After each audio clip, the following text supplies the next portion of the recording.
Seja bem-vindo ao podcast Cinemação 455. Eu sou Rafael Arinelli e vontade eu tenho, eu só não tenho a esperança. Nossa, deprê. Começamos tristes hoje. Olá, meu nome é Nádia Lírio, é sempre um prazer estar aqui com vocês. E eu não sei exatamente como follow up a frase do Rafa, então eu vou ficar aqui só em silêncio contemplativo. Boa. Aqui é o Henrique Risato e hoje então vamos revirar o baú do Raul. Toca Raul! Eu sou o Daniel Cury e cadê a continuação de Mad Max? Pois é, cadê, Daniel? Tá vendo? Cadê? Vontade eu tenho de ver, Daniel, só não tenho esperança. Então. Boa.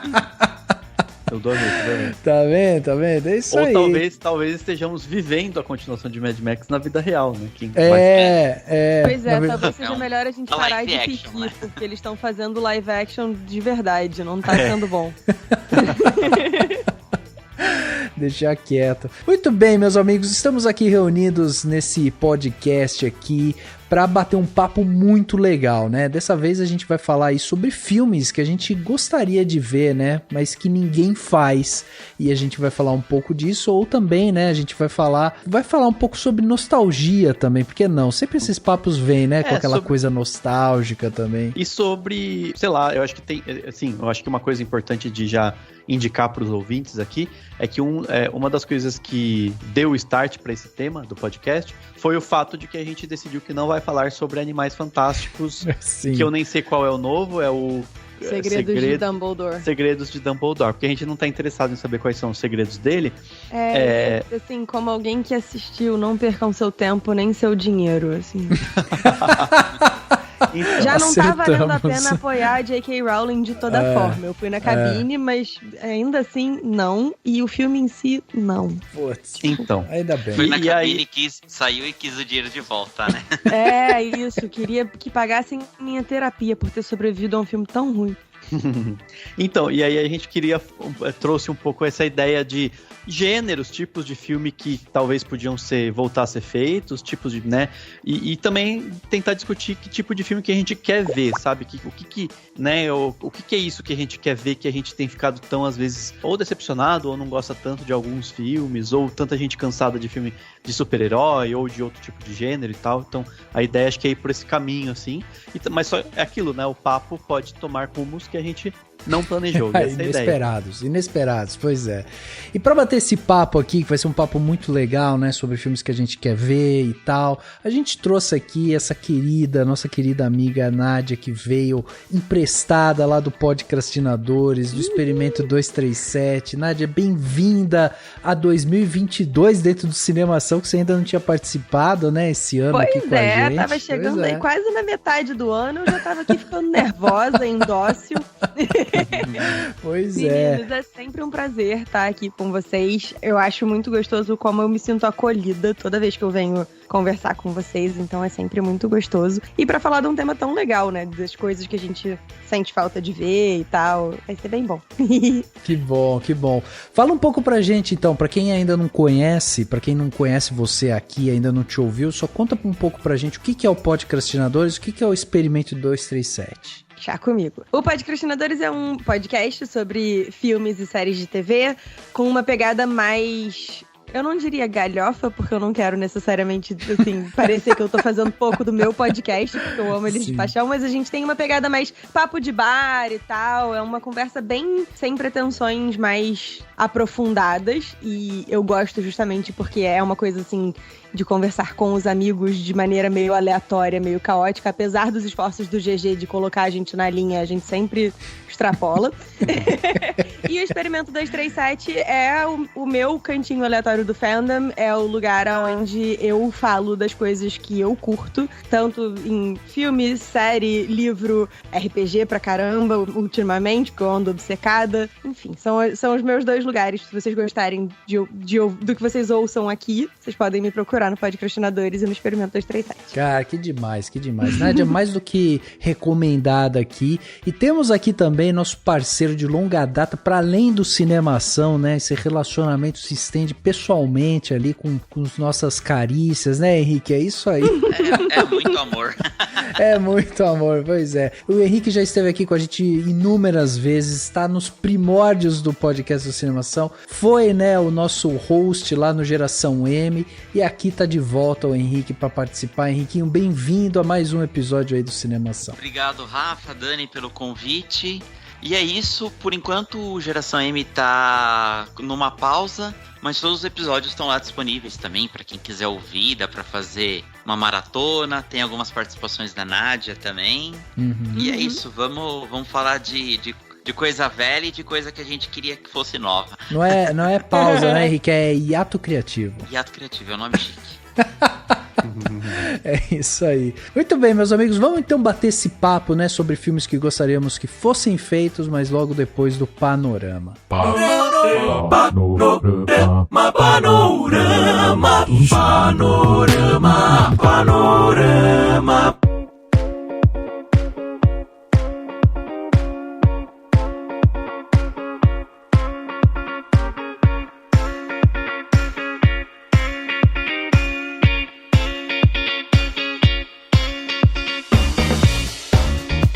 Para você aí que acompanha nosso podcast do Cinemação, né, é sempre bom a gente lembrar que o podcast do Cinemação ele está dentro do nosso site, o cinemação.com. Lá é onde você vai encontrar tudo que a gente produz aqui durante a semana, né? Então a gente tem podcasts, tem notícia, tem trailer, tem crítica, tem análises, tem dicas, né, de filmes também. Tem muita coisa bacana. Lá é o polo, né, onde a gente produz tudo e tá tudo lá. Por isso que é muito importante você acessar e ver o que está sendo colocado lá, porque tem muita coisa bacana. O cinemação.com não é só eu e o Dani. Lá tem muito autor e muita gente boa escrevendo pro site, né, Dan? Nossa, muita gente. A gente tá com uns autores, umas autoras bem legais, né? Exatamente. Muita coisa boa. E a equipe tá bem diversificada, com vários assuntos diferentes e tal. Então vai lá e acompanha no cinemação.com. Agora, se você só gosta de podcast, você só quer ouvir podcast, tudo bem. O nosso podcast ele tá disponível, né, gratuitamente nas suas plataformas de áudio favoritas aí. Então você pode nos acompanhar no Spotify, pode assinar na Apple Podcast, pode se inscrever no Google Podcast ou no Castbox e pode favoritar no Deezer. E a gente também tá na Orelo, né? A Orelo é outra plataforma aí que a gente tá lá disponível e você pode ir lá ouvir pela Orelo, também super simples, basta você abaixar o aplicativo e ouvir o podcast do Cinemação lá. Assim, todas as vezes que você assina, que você se inscreve e tal, você recebe notificações de quando sair um episódio novo, e daí você não perde nada do que a gente está produzindo por aqui. Se você gostou desse episódio ou de outro conteúdo que a gente tenha feito, ou se você ainda tem vontade de mandar pra gente, né, um comentário, uma dica, uma sugestão de tema, uma crítica, o que você quiser, manda pra gente no nosso e-mail contato@cinemação.com, ou no post desse episódio também tem um espaço lá para comentários, né? Então você pode ir lá e colocar o seu comentário e a gente vai conseguir separar ele aqui e a gente vai dar esse feedback, vai ler ele aqui dentro do Panorama para vocês. Então faz isso porque é muito legal quando a gente tem essa interação e quando a gente consegue expandir o assunto para além do podcast, né? Muito legal quando vocês interagem com o conteúdo e vocês falam o que vocês acharam. Agora, por fim, fica o convite para que você apoie o Cinemação como um todo, tá? Para fazer isso, basta você ir no cinemação.com/contribua e lá você vai ver todas as plataformas de financiamento que a gente faz parte. Lá você também vai poder ver quais são os próximos passos que a gente quer dar, para onde que a gente destina toda a verba que a gente está recebendo. Então a gente tenta deixar a coisa mais clara possível aí, para que você possa contribuir de maneira segura e tranquila. Se você quiser contribuir de uma forma pontual, a gente também oferece aqui o Pix do Cinemação, que é o nosso e-mail, né? A chave Pix é contato@cinemação.com. Essa é a nossa chave Pix, aí você pode colocar o valor que você julgar necessário aí e contribuir. É sempre importante a gente relembrar isso aqui, porque o Cinemação é um canal independente, ele é ativo graças ao trabalho de várias pessoas, e por isso que é muito importante quando a gente conta com a ajuda de vocês, porque é com isso que a gente faz com que o canal cresça, se desenvolva e a gente possa investir ainda mais em conteúdo. Então vai lá, contribua com o Cinemação e venha fazer parte também do nosso canal exclusivo para apoiadores do Cinemação, que é o Cinemação Premier, que está lá dentro do WhatsApp. Vem participar disso, que vai ser bem legal ter você aqui com a gente. E também é bem legal a gente ter comentários das pessoas. E quem manda comentários muito legais pra gente sempre é o Alexandre Rodrigues Assunção. Eu vou ler um comentário dele do episódio 439, que a gente falou de Eternos, né?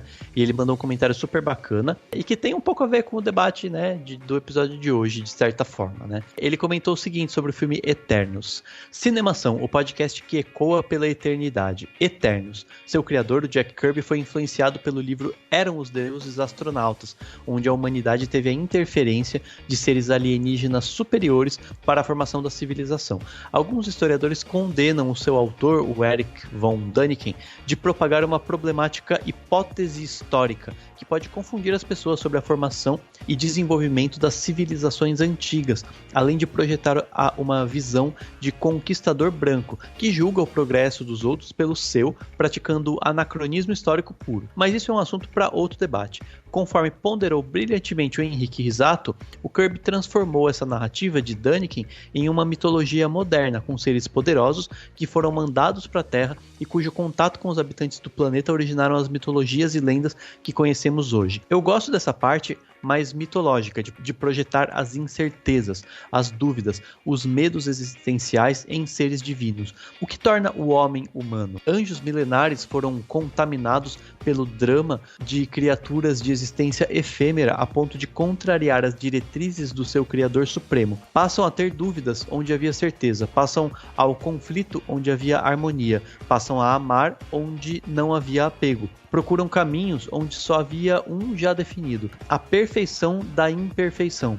Nada mais grandioso, nada mais patético, nada mais humano. O filme não se aprofunda tanto assim nessas questões, mas arranha a superfície até com boa ousadia. Se fosse uma história independente da mitologia da Marvel, como vocês comentaram, poderia ousar e ousar muito. Mesmo assim, é um filme diferenciado que me fez refletir mais do que a proposta da história. Belas imagens, clichês, ação, um drama razoável, boa diversão. Excelente condução, Daniel. Abraços ao Henrique e a Júlia, excelentes comentários. Então, muito bacana o que o Alexandre mandou pra gente. Ele fez uma reflexão super bonita do filme, que a gente analisou.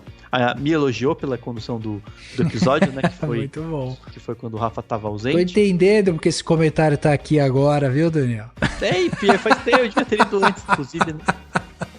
Devia ter lido antes. Mas aí, muito legal o comentário, porque ele fez um texto muito bonito pra falar do filme. E quem sabe, talvez tenha a ver com o debate de hoje.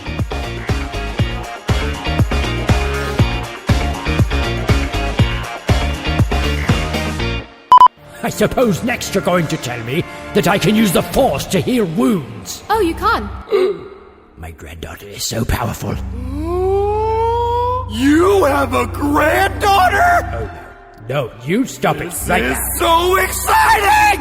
We gotta tell everybody! Hey, Sith spirits! Ignore him! Have you heard the news? Palp is a grandmother! Shut up! Palpatine got busy? I don't want to think about it. You know!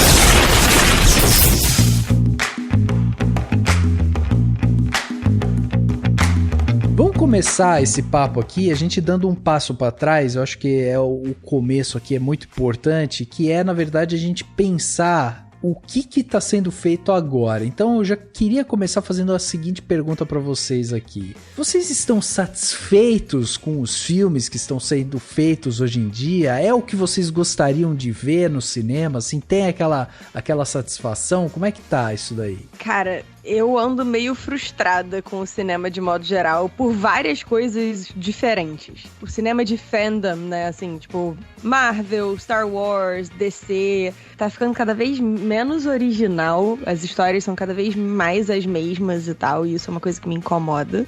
E mesmo as histórias não de fandom, também tá... Cara, tem sequel de tudo, qualquer porcaria e tal. Ai, gente... Peraí, tem coisa que não precisa de continuação, sabe? Eu ando meio mais ou menos com o cinema. Eu e o cinema a gente tá brigando. Vou te falar que esses dias eu coloquei até no Twitter lá algumas coisas que eu tentei assistir e que eu simplesmente não consegui. E eu vou te dar um exemplo. Boba Fett. Eu não consegui acabar Boba Fett. Cara... Eu fui nos episódios específicos lá que aparece o Luke e tal, porque, cara, quando apareceu aqueles motoqueiros coloridos lá, eu falei, não, pra mim acabou aqui. Os motoqueiros do Power Rangers. Cara, é engraçado como assim, cada pessoa é uma pessoa, né? Pra mim acabou quando o Luke apareceu. Eu falei, não, cara. Não. Pô, você aguentou pra bem quê?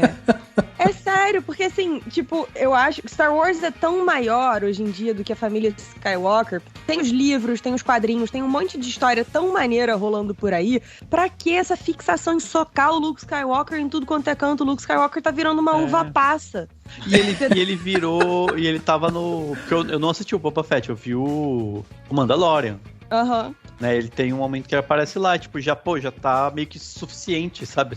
Pois né? é. Mas assim, mesmo no Mandalorian, ele não precisava ter aparecido, sabe? Eles podiam guardar ele pra uma história mais maneira do que, tipo, pega o Grogu, devolve o Grogu, sabe? Não faz sentido. Eu queria muito que Star Wars investisse nas séries e nos filmes e tal, na pluralização dos estilos, como eles estão fazendo com as histórias em quadrinho e os livros. Porque assim, imagina um filme de terror de Star Wars, tipo, um grupo de rebeldes tendo que se infiltrar em Mustafar.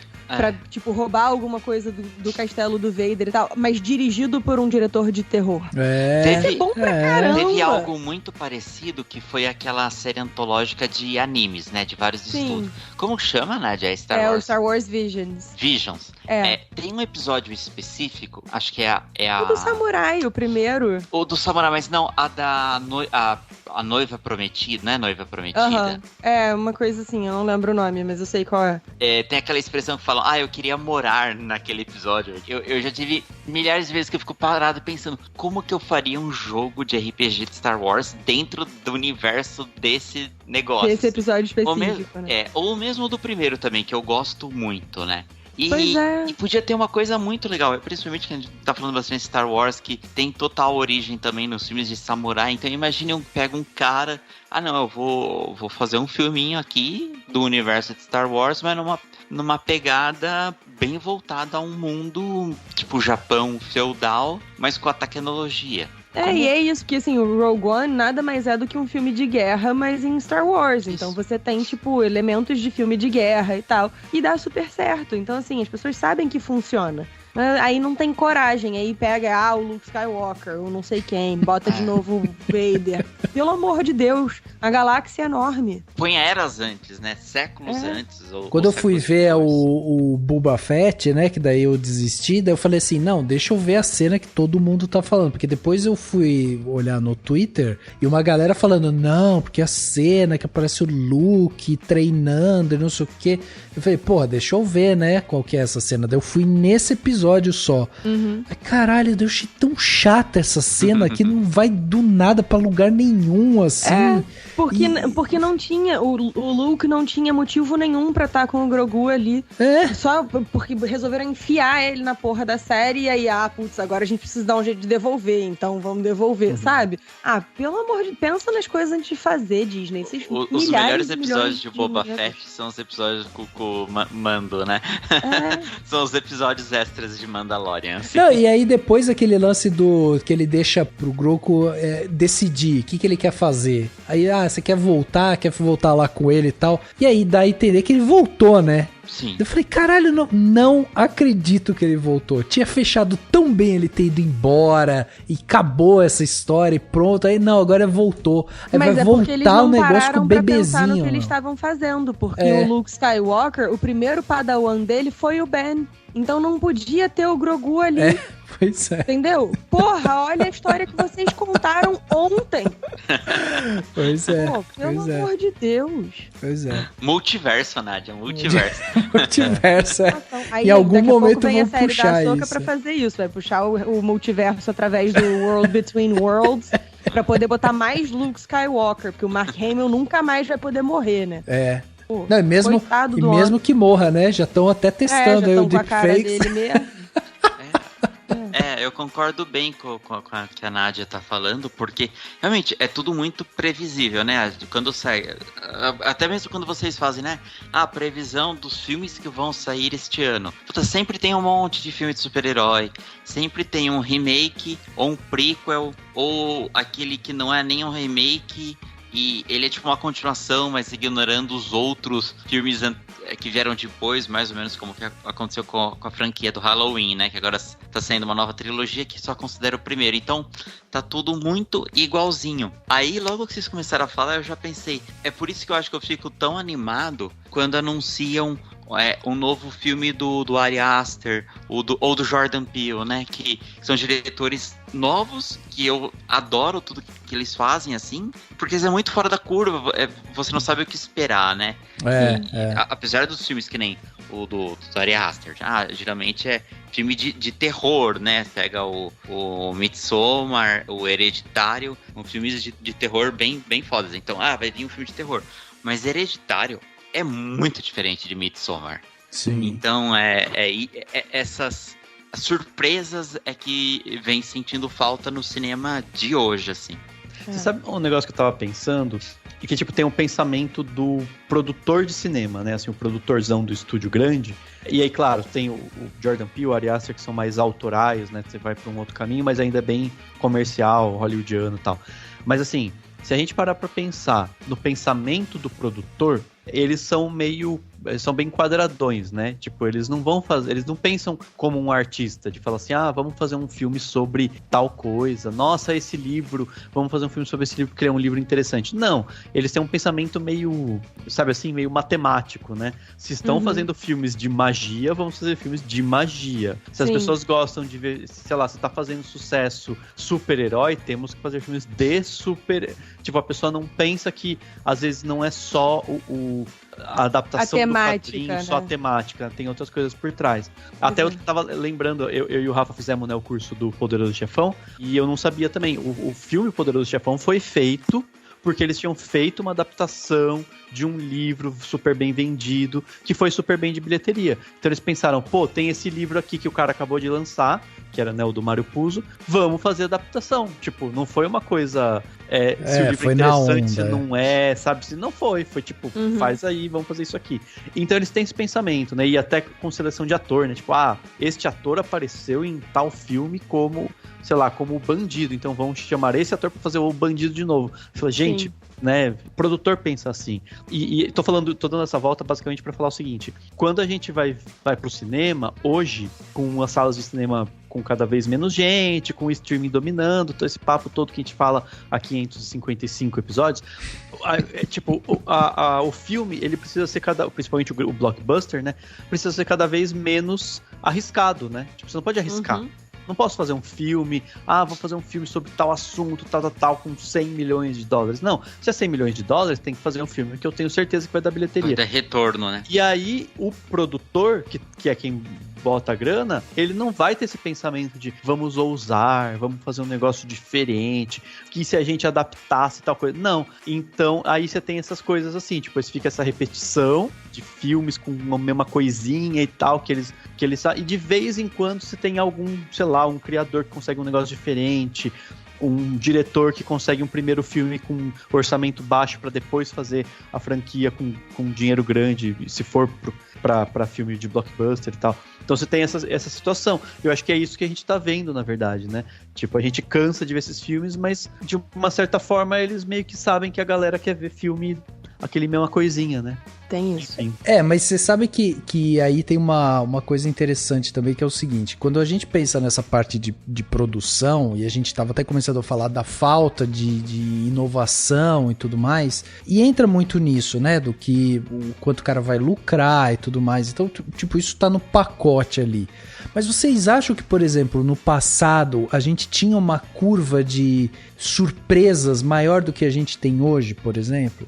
Sabe, assim, tipo, nossa, as coisas apareciam mais, tinha mais novidade e tal, e por isso que hoje talvez a gente olhe e fale, putz, eu sinto falta de algumas coisas, eu sinto falta dessa inventividade e tal, porque até quando eu vou parar pra pensar em algumas coisas que a gente viu recente, assim, eu acho que a gente continua inovando, ainda continuam aparecendo coisas legais, assim, que às vezes a gente precisa ter um certo distanciamento histórico ali, né, daquela obra, pra gente falar, pô, puta, olha que filme bem feito e tal. O próprio caso do Poderoso Chefão, né, que na época tinha uma certa dúvida se ele ia vingar ou não, até ele ser lançado, e tudo bem, ele virou um sucesso, mas aí ele ganha o peso histórico, né, e aí ele vai pra um outro patamar, e aí tudo bem. Mas, por exemplo, a gente pega aqui, vamos pegar o que o Dani falou aqui no começo do Mad Max, por exemplo. O Mad Max é um filme super inovador, assim, tem várias camadas ali interessantes,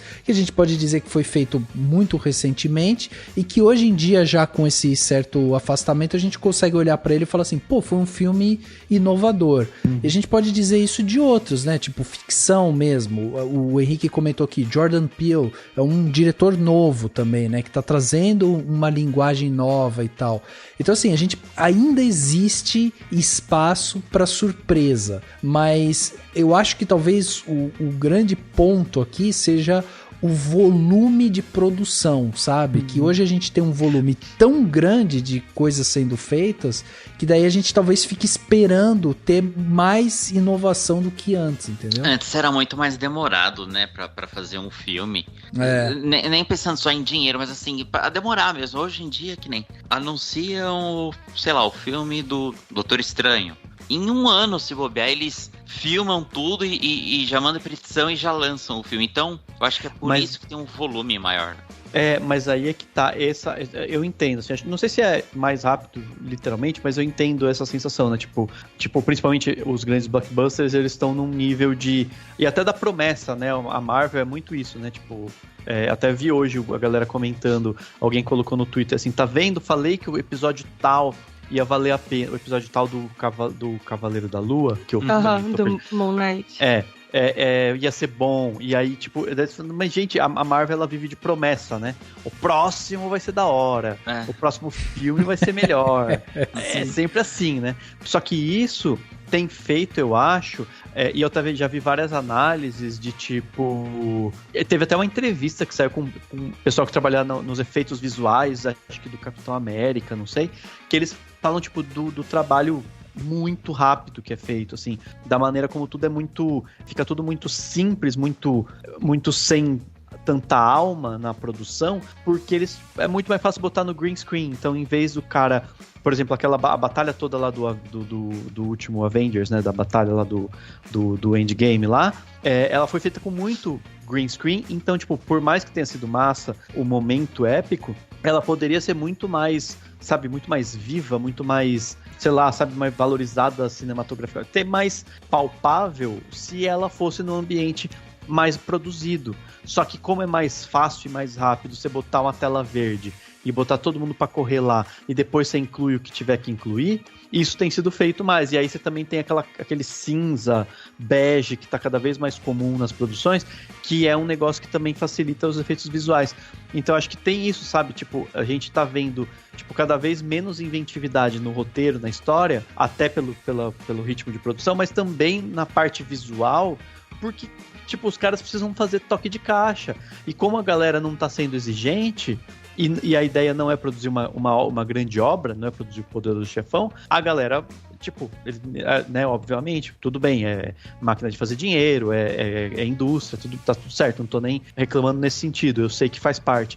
Você perde o palpável, você perde a coisa de você ver o filme de novo e falar, caraca, isso aqui foi muito bem pensado. Não, tem coisas que parece que são meio né, meio como fala? Tem um nome pra isso até, deixa tudo meio padronizado, assim, sabe? É pasteurizado. Né? Pasteurizado, isso mesmo, pasteurizado. Muito obrigado. I suppose next you're going to tell me that I can use the Force to heal wounds. Oh, you can? My granddaughter is so powerful. You have a granddaughter? Oh, no, you stop it right This now. is so exciting! We gotta tell everybody! Hey, Sith spirits! Ignore him. Have you heard the news? Palps is the grandmother! Shut up. Palpatine got busy? I don't want to think about it. You know!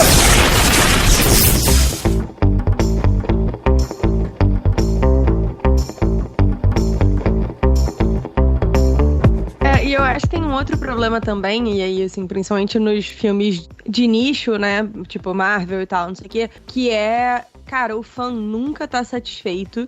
E aí é um inferno, porque assim, você não tem espaço pra inovação, as pessoas querem sempre mais e maior. O fã virou basicamente o que a gente criticava do George Lucas na época das prequels. Porque dizem que o George Lucas, na hora de dirigir, dizia só mais rápido, mais forte, uma coisa assim. Uhum. E o fã tá meio nessa, né? Então assim, as histórias têm que ser cada vez maiores, junta todo mundo, bota todos os Avengers, bota quem não era Avenger, bota não sei o que, lá. Caraca, calma, eu tô com muita saudade de quando as histórias da Marvel eram localizadas, eram pequenas. Uhum. Esse é um dos motivos pelos quais eu tenho gostado mais, inclusive, das séries da Marvel do que do resto das produções, porque são coisas pequenas. Mesmo o Moon Knight, que tipo, tem os deuses, não sei o que, o próprio Eternos. Cara, a história em si é uma história pequena. E aí você tem espaço pra conhecer os personagens, pra, tipo, se aprofundar nas discussões, pra se aprofundar nos temas e tal. E não é só tiro, porrada, bomba e gritaria o tempo todo. Sim. Né? Então isso é um negócio que tem me incomodado também um pouco nisso. Eu gostei, tanto que eu gostei da série do Soldado Invernal, do Falcão Soldado Invernal. Eu gostei bastante. Também não é maravilhosa, não é tipo, nossa, teve gente apontando erro. Não, a questão não é essa, mas tipo, ok, foi lá uma história bacana, redondinha, bonitinha, né? Dentro daquele universo. Eu gosto muito da série do Soldado Invernal, porque eu acho que ela propõe discussões que a gente não tinha visto filme de super-herói fazer até então. Só que eu acho que passou, tipo, por cima da cabeça de todo mundo, assim, da maioria do público, né? Então, assim, a discussão sobre as pessoas que estão deslocadas dos seus lugares, porque elas, durante 5 anos, se mudaram pra trabalhar, pra isso, pra aquilo, e agora que voltou todo mundo, elas foram expulsas. Essa é a grande discussão dos Flag Smashers, que é a discussão que a gente tem no mundo real, né? A gente tem as pessoas que são deslocadas por vários fenômenos, naturais ou não. E, cara, a galera, tipo, não, cadê? Quero que bata na cara do John, sei lá das quantas e tal. Tipo, gente, assim, tem outras coisas pra gente tratar aqui no filme, sabe? Eu acho que tem um ponto aqui que é importante, até pra quem quiser se aprofundar um pouco mais nisso, porque em fevereiro a gente tem uma autora aqui no Cinemação, a Fabiana Lima, que soltou um post no Cinemação falando assim, a tendência das séries fast food, um olhar sobre o consumo atual de seriados na era dos streamings. E é interessante isso que a gente estava falando agora, porque tem muito a ver, assim, ela faz ainda outras reflexões, né? Faz mais reflexões, mas ela fala justamente sobre essa coisa de você ter que produzir, ter que ser uma coisa tipo super rápida e aí você tem que agradar fazer esse fanservice, né? Pra você ir lá e colocar isso em prática para que isso gere um lucro. E aí, não raro, a história ela acaba deixando de ser a mais importante e aí ela começa a andar em círculos, né? E aí ela fala muito sobre isso no texto, assim, sobre a necessidade de você dar o tempo. E aí ela exemplifica depois com Sopranos, próprio séries, assim, por exemplo, da Netflix mais recente, que são muito boas também, mas que tem um tempo, tipo Os Olhos que Condenam e tal, que são séries que acabam trabalhando no formato de minisséries, né? Começo, meio e fim. E aí Sopranos não. Sopranos já é uma série enorme, mas assim, que tem um outro ritmo e tudo mais. Então eu acho interessante isso, como a gente consegue ainda encontrar essas obras no meio de tudo isso, só que ainda assim, essa necessidade de produção meio frenética, ela realmente acaba atropelando essa parte de história, né? E aí a gente começa a ver muito dessa pasteurização mesmo, porque, cara, tem que produzir.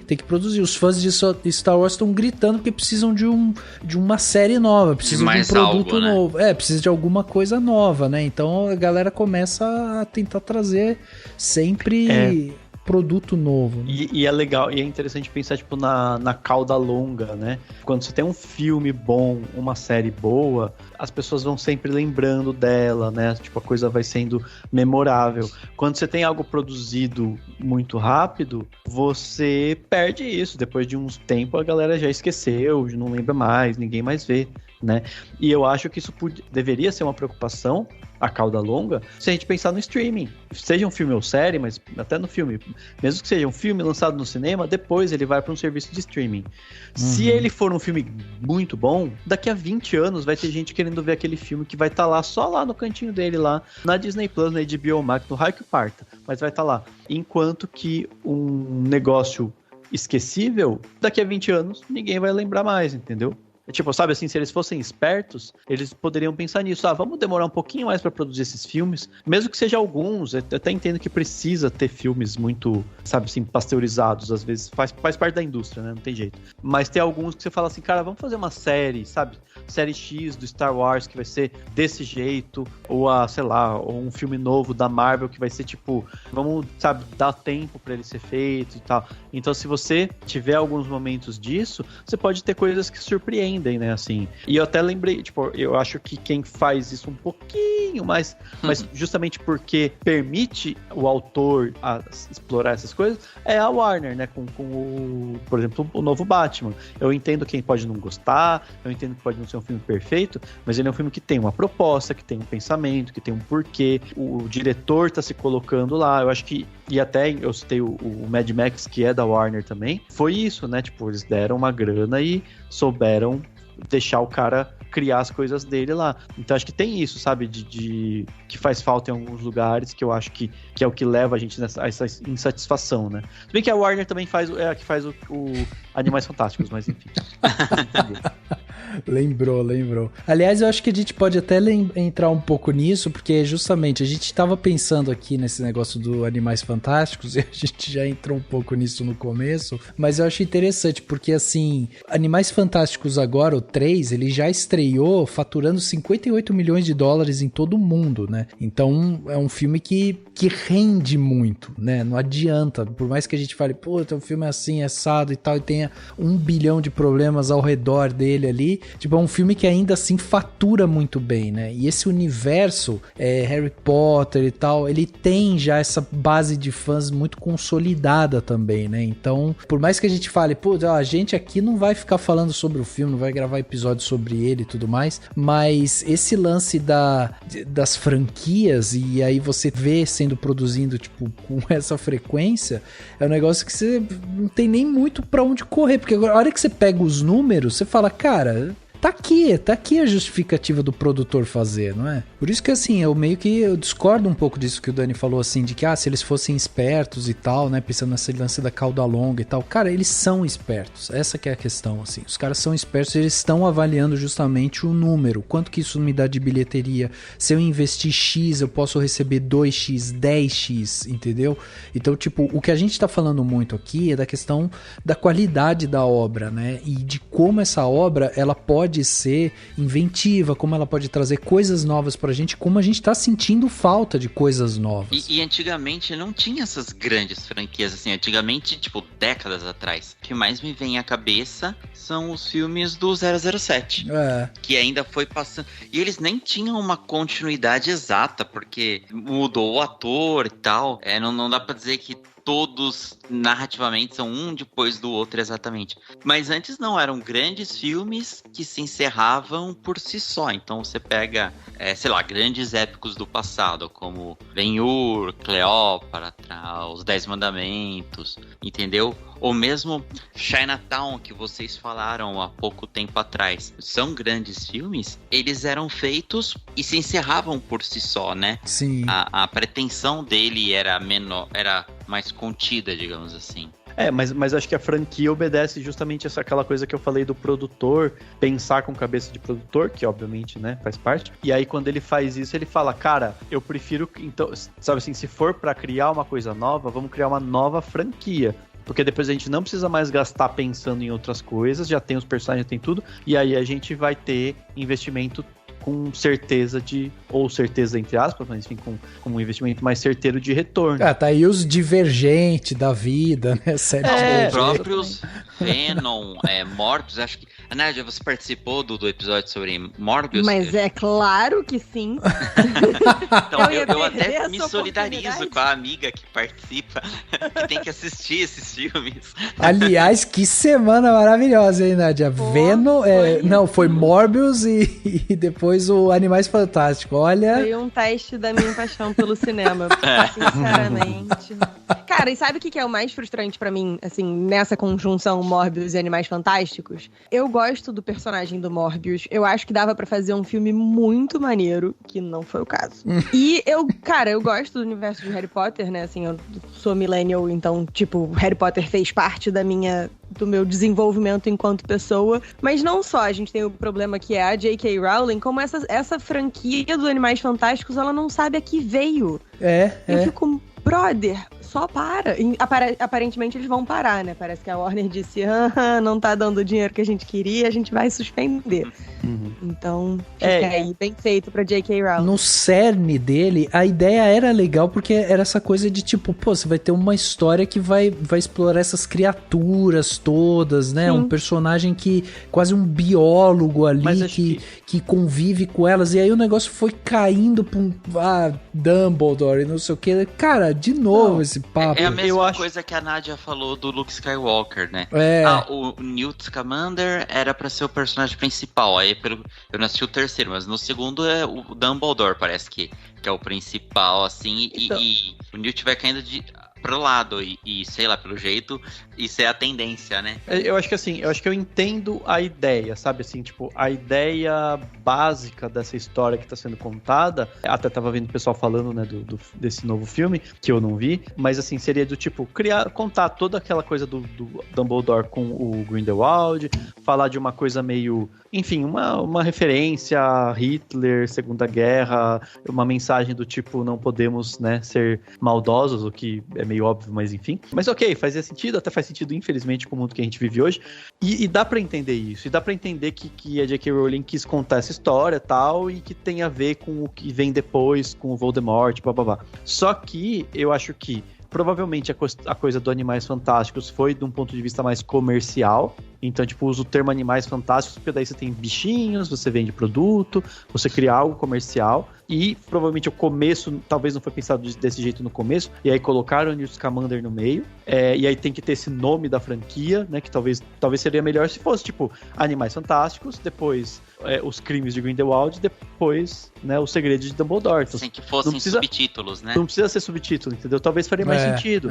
E só que o problema, e aí, repito, não vi o filme, mas eu sei que tem esses filmes, todos têm esse problema, que a J.K. Rowling pensa como uma escritora. E num livro você pode parar o livro no meio, fazer outra coisa, contar várias histórias, ter vários personagens separados que convergem numa coisa lá no final, mas que parece que não tem nada a ver. Você combina tudo isso de uma forma que funciona, né? Você pode parar do nada o livro, sei lá, cada capítulo fala do ponto de vista de um personagem e tal. Pra isso virar um bom filme, são outros 500, que daí todo uma...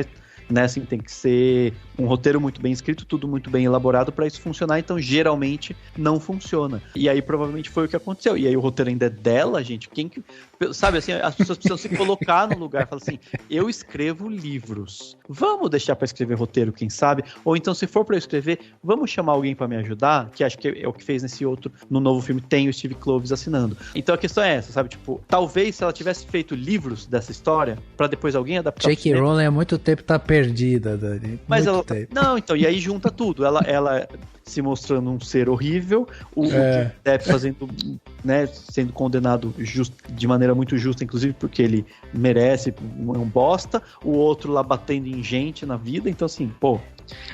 Mas era meio assim, eu acho que um grande problema da franquia Animais Fantásticos e do cinema de modo geral é que, assim, a gente tem tido muitos casos de promessas não cumpridas. A franquia Animais Fantásticos começou com uma pegada e aí, não, vamos mudar de ideia, vamos enfiar aqui esse rolê todo do Grindelwald, vamos colocar o Dumbledore, vamos não sei o que e tal. Que assim, beleza, aparece já desde o primeiro filme, mas tipo, foi o que vocês mesmos disseram, o Newt foi perdendo o protagonismo e abrindo espaço pra todos esses outros arcos e tal. Mas a gente tem tido isso com várias outras paradas também. E aí é muito, assim, frustrante você ir ao cinema esperando assistir um filme de X. Tipo, não, eu vou assistir um filme de, sei lá, terror. Ok, aí não é terror, é comédia. Eu vou assistir não sei o que. E aí não entrega, sabe? Eu tive esse problema, por exemplo, com o episódio 9 de Star Wars, né? O Rise of Skywalker me prometeu um monte de coisa que ele zero cumpriu. E isso é também, assim, isso é fruto da profunda intervenção dos produtores, do dinheiro envolvido por trás de fazer o cinema e tal. E é muito frustrante pra quem assiste as paradas. Então, eu tenho preferido séries e filmes mais fora da caixinha e até, assim, linha B mesmo, mais ruim até. Porque eu, pelo menos, não sou frustrada. Entendeu? Eu vou ver um filme que eu sei que é ruim, eu sei que ele é ruim. Eu não vou ficar frustrada. Expectativa tá lá embaixo, né? E aí às vezes surpreende, assim, cara, uma série que pra mim 200% surpreendeu foi Bridgerton. Eu fui assistir Bridgerton com zero expectativa. Eu falei, é uma sériezinha Biblioteca das Moças, vai dar em nada e tal. Pô, a série é bem legal. A segunda temporada, então, dá um banho na primeira temporada. A maneira como eles escolheram tratar as questões raciais na série de tipo, olha só, a gente tá aqui num universo paralelo onde racismo não é uma questão. Cara, isso é tudo muito legal, sabe? A representatividade que eles têm de vários outros segmentos e tal. É muito maneiro. E é muito melhor do que o que a gente tá tendo dos blockbusters gigantes. E voltando ao ponto que eu falei do como o fã é chato, eu acho também que as grandes franquias se colocaram em uma sinuca de bico de que, tipo, se eles não atendem ao fã chato, eles não conseguem fazer dinheiro. Mas mesmo quando eles tentam atender ao fã chato, eles não conseguem fazer dinheiro porque não fica tão bom. Porque as histórias estão ficando cada vez com menos alma. Né, assim, e aí vai ficando chato de assistir. Mais um filme de super-herói, beleza, eu vejo o próximo, sabe? Tipo, o Batman. Cara, o Batman, esse novo, do Robert Pattinson, é muito bom. Mas por quê? Porque eles disseram, não, a gente vai fazer um filme do Batman, o detetive. E vai ser um filme no ar, vai ter inspiração em Seven e tal. E é um negócio que, tipo, foi mal, a Marvel não tem condição de fazer. E falando como Marvete safada, eu amo os filmes da Marvel, apesar de andar frustrada com eles. Mas, brother, a Marvel não tem esse culhão. Não tem. A Marvel, ela fez um filme bem fora da curva também, quando teve o Logan. A hora que você falou isso, na hora eu pensei esse paralelo. Foi da Fox. Mas aí, não Fox, era a Marvel, era a Fox ainda. Era a Fox, é verdade. Entendeu? Tipo, a Marvel em si, ela se colocou tanto nessa caixinha do previsível, do cinema pipoca e tal, que eles não conseguem sair. Aí quando sai um pouco do que você esperaria com, tipo, Eternos, aí o nerdola mala, porra, o filme é uma merda, não sei o quê, porque não é um filme de tiro, porrada e bomba, é um filme sobre, tipo, família e desajustes e várias outras coisas, e é um filme muito mais introspectivo do que você esperaria. E aí a galera, tipo, é uma bosta. Não é uma bosta, sabe? O filme é muito maneiro. Tem várias coisas que a gente deve aproveitar dele. I suppose next you're going to tell me that I can use the Force to heal wounds. Oh, you can? My granddaughter is so powerful. You have a granddaughter? Oh, no, you stop it right now. This is so exciting!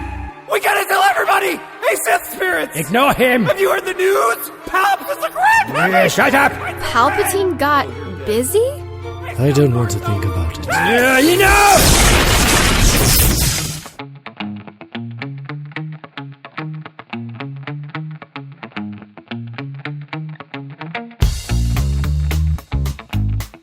Às vezes o filme não é tão bom por algum motivo, mas pelo menos você fala, pelo menos ele ousou, sabe? Pelo menos ele... Eu até tava pensando num filme que me surpreendeu recentemente, a gente até gravou aqui no Cinemação sobre ele, que foi o A Lenda do Cavaleiro Verde. Tá, tudo bem, é produção independente, não é da grande indústria, né, necessariamente, mas de qualquer forma, sim, é um filme que pode ter suas falhas, tem suas questões, super paradão. É lento. É lento, tal, tudo bem, é outra proposta, mas a questão é, ele ousou fazer um negócio diferente, sabe? Ele fez um negócio que eu não tava vendo, que eu não tava esperando, e aí foi muito louco, sabe? E o Eternos também, tipo, sabe assim, também não achei maravilhoso o Eterno, não adorei, mas eu entendo, pô, é isso que a gente precisa, uma visão feminina. Teve sexo no filme, tipo, sabe? Que bacana, que bom. É muito ruim, eu acho muito ruim. Não que tenha que ter cena de sexo nos filmes de super-herói, mas a impressão que dá cada vez mais é que os super-heróis estão, tipo, assexuados, né? Eles não fazem e todo mundo faz, sabe? No mundo. Tem até um artigo interessante sobre isso, que é justamente do como, tipo, os super-heróis são extremamente sexualizados, porque, assim, são os corpos incríveis e tal. Quando eles aparecem, aí, pô, filma... Cara, quantas vezes já não apareceu o Capitão América ou o Thor de calça de cintura baixa e vem filmando, tipo, da virilha do cara pra cima, pra você, caralho, que gostoso. Só que eles não transam, sabe? Tipo... Caraca, no máximo dá um beijinho recatado, assim, de criança no jardim de infância. É muito louco isso. E não precisa ter a cena, né? Mas se você dá a entender que as pessoas estão em relacionamentos, quaisquer que sejam, você tem uma... Cara, eu acho que eles perdem a classificação livre, ou 12 anos, e menos gente pra ir no cinema. Eu acho que o único herói da Marvel que transou na vida é o Tony Stark. Porque ele tem um filho, que, né, tipo, pra a gente comprovar. Tem alguma coisa que indica, porque tem eles, tipo, saindo da cama com alguém e tal, sabe? No primeiro filme, né, que eles nem sabiam se ia virar uma franquia, porque aquela cena pós-crédito com o Samuel L. Jackson fazendo foi um tiro no escuro. Foi um tiro no escuro, exatamente. Eles vão, vamos colocar isso aí, vai que... E é engraçado, porque em quadrinhos você tem até algumas cenas mais picantes, assim, né? Não foge. Então, tipo, essa coisa mais puritana veio pro cinema, na verdade. Não, é pra garantir a audiência. A audiência. Poder atingir o maior número de pessoas. Mas tem como ser criativo, sabe? Tem como você... O próprio Eternos, ele tem lá... Ele sugere, mas não é que você tem uma pessoa, né? Tipo, gente pelada o tempo inteiro. Não é isso. E dá pra fazer isso. Depende da versão assim que você viu, né? Você viu lá no X-Videos. a X-Parode, né? O Dani entrou no tema sem perceber, mas um filme que ele gostaria de ver, que ninguém faz, é um filme de super-herói transando, que é o The Boys, e todo mundo já conhece. É verdade. Pô, um filme do tipo The Boys, olha que legal, assim, tipo, tem um tipo de filme até que eu vi, tem até um vídeo, né, do Entre Planos, do canal do Entre Planos, que inspirou um pouco aqui a gente a trazer esse papo, que o Max Valarizo fala de gêneros que ele quer ver de novo, tipo, do western, enfim. E ele fala da paródia, né? Teve aquelas paródias ruins recentemente, mas antigamente tinha umas paródias boas, o Corra que a Polícia Vem Aí e tal. O Top Gang. E aí, tipo, daria pra ter uns filmes de paródia de filme de super-herói, bom, obviamente, que de certa forma é um pouco o The Boys, né? Apesar dele ser adaptação de uma paródia dos quadrinhos, mas enfim, de certa forma. Mas comédia mesmo, aquela que você lembra do Leslie Nielsen, sabe? Exatamente, dava pra você ter isso, um de qualidade, de filme de super-herói, pra você zoar os filmes de super-heróis, né? E o The Boys faz um pouco isso, e aí você pode ter isso, né? Tipo, as pessoas questionar se as pessoas transam ou não e tal, né? Cara, mas sabe pra onde foi isso? Foi tudo pro YouTube, meu. Isso migrou tudo pro YouTube. Tipo, o Porta dos Fundos é um filho direto, assim, de Monty Python, do próprio Corra que a Polícia Vem Aí e tal. Tipo, virou uma outra linguagem, assim. Isso que é engraçado, porque daí virou uma coisa que parece que não pode ser cinematográfica, sabe? Cinematográfica no sentido de fazer um longa, colocar na tela grande e tal, pra galera ver, né? Então, vira essas esquetezinhas, assim, que você vai assistindo. O Porta ainda, a gente pode dizer que, pô, eles ainda tentam fazer essas sketches, tipo, quando principalmente no final do ano, né, que são as sketches religiosas que eles fazem e tal, que é um pé muito bem fixado justamente no que o Monty Python fazia e tal, mas você vê poucas produtoras hoje saindo fazendo isso. Hoje você tem um nicho que é a comédia, e aí a comédia em si, né, que daí você vai ver vários tipos de comédia também muito parecidas, e aí você não tem mais essas sketches, essas coisas, sabe, tirando o sarro, pegando um momento histórico e aí subvertendo aquilo, fazendo um discurso, sabe, crítico, ácido e com comédia em cima daquilo, né? Tem uma certa... não sei se é um certo receio, se a galera não iria pro cinema e tal. Eu sei que dá pra ver isso, assim. A galera tem feito muito mais isso em TikTok, em YouTube e tal, do que propriamente feito produções em grande escala, assim, sabe? Sim, eu lembrei até, não chega a ser paródia, tá? Mas teve uma websérie que o Porta fez um tempo atrás, já faz uns bons anos até, que era o personagem do Gregório do Vivier, tinha HIV e tal, né? Ah, sim. Era uma Acho que foi a primeira websérie do Porta dos que Fundos. seria muito bem um ótimo filme, assim, né? Você junta tudo, dar uma outra montagem aí, caso seja o viral, né? Viral, aham. Eu daria um filme. Então, tipo, esse tipo de coisa pode ser feito com custos até baixos, né? Se for pensar em questão de produção, mas claro que a exibição no cinema tem toda outra demanda e tal. Mas é isso, concordo plenamente. Tipo, dá pra ser ousado nesse sentido, né? Não, e vamos combinar que a época que a gente tá vivendo hoje, principalmente aqui no Brasil, o que tem de material pra se fazer peças de comédia é uma fartura. Quem quiser. Quem quiser pegar aí pra fazer umas sketches, dá pra fazer bem, assim, né? Umas paródias muito boas, assim. Agora, isso é uma coisa que eu sinto falta, assim. Tipo, pra mim, esse tipo de comédia, que eu sou grande fã desse tipo de comédia do Monty Python e tal, esse é um tipo de filme que eu realmente gostaria de ver e que hoje em dia eu vejo ninguém fazendo, assim, poucas pessoas fazendo. É esse tipo de comédia ácida e sabe, às vezes meio escrachada mesmo, que passa por uma coisa meio, sabe, às vezes até soa como filme B, assim, mas não é, né? Então, eu sinto às vezes falta justamente disso, assim, desses filmes que eles conseguem lidar com alguns temas, mas, sabe, trazendo essa coisa do riso junto e tal. Eu sinto muita falta disso. Acho que quem tentou fazer e fez de alguma forma foi lá aquele filme do Leandro Hassum, né? Que ele fez o Candidato Honesto, né? Tinha essa ideia de criticar a política e tal. E aí, óbvio, ele criticava, a época ainda era, acho que, Dilma barra Temer, se eu não me engano, né? Não era o momento que a gente vive hoje. Mas é isso, tipo, só que ele ainda tem algo um pouco mais de pastelão, né? Pra toda a família. Se fosse por um lado mais ácido, talvez seria algo mais surpreendente. Mas não deixa de ser, se tivesse mais desse tipo, a gente também teria material, né? Pra zoar com esse tipo de... Enfim, com os dias de hoje e tal, né? Porque aí é que tá. Quando a gente fala de filme que faz falta e, enfim, filme que está sendo produzido, tem tudo muito a ver com o tempo em que a gente vive, né? Assim, tipo, que é uma coisa que eu tava me perguntando também, assim, que tipo de produção que o nosso tempo atual pede, entre aspas, né? O que a gente tá...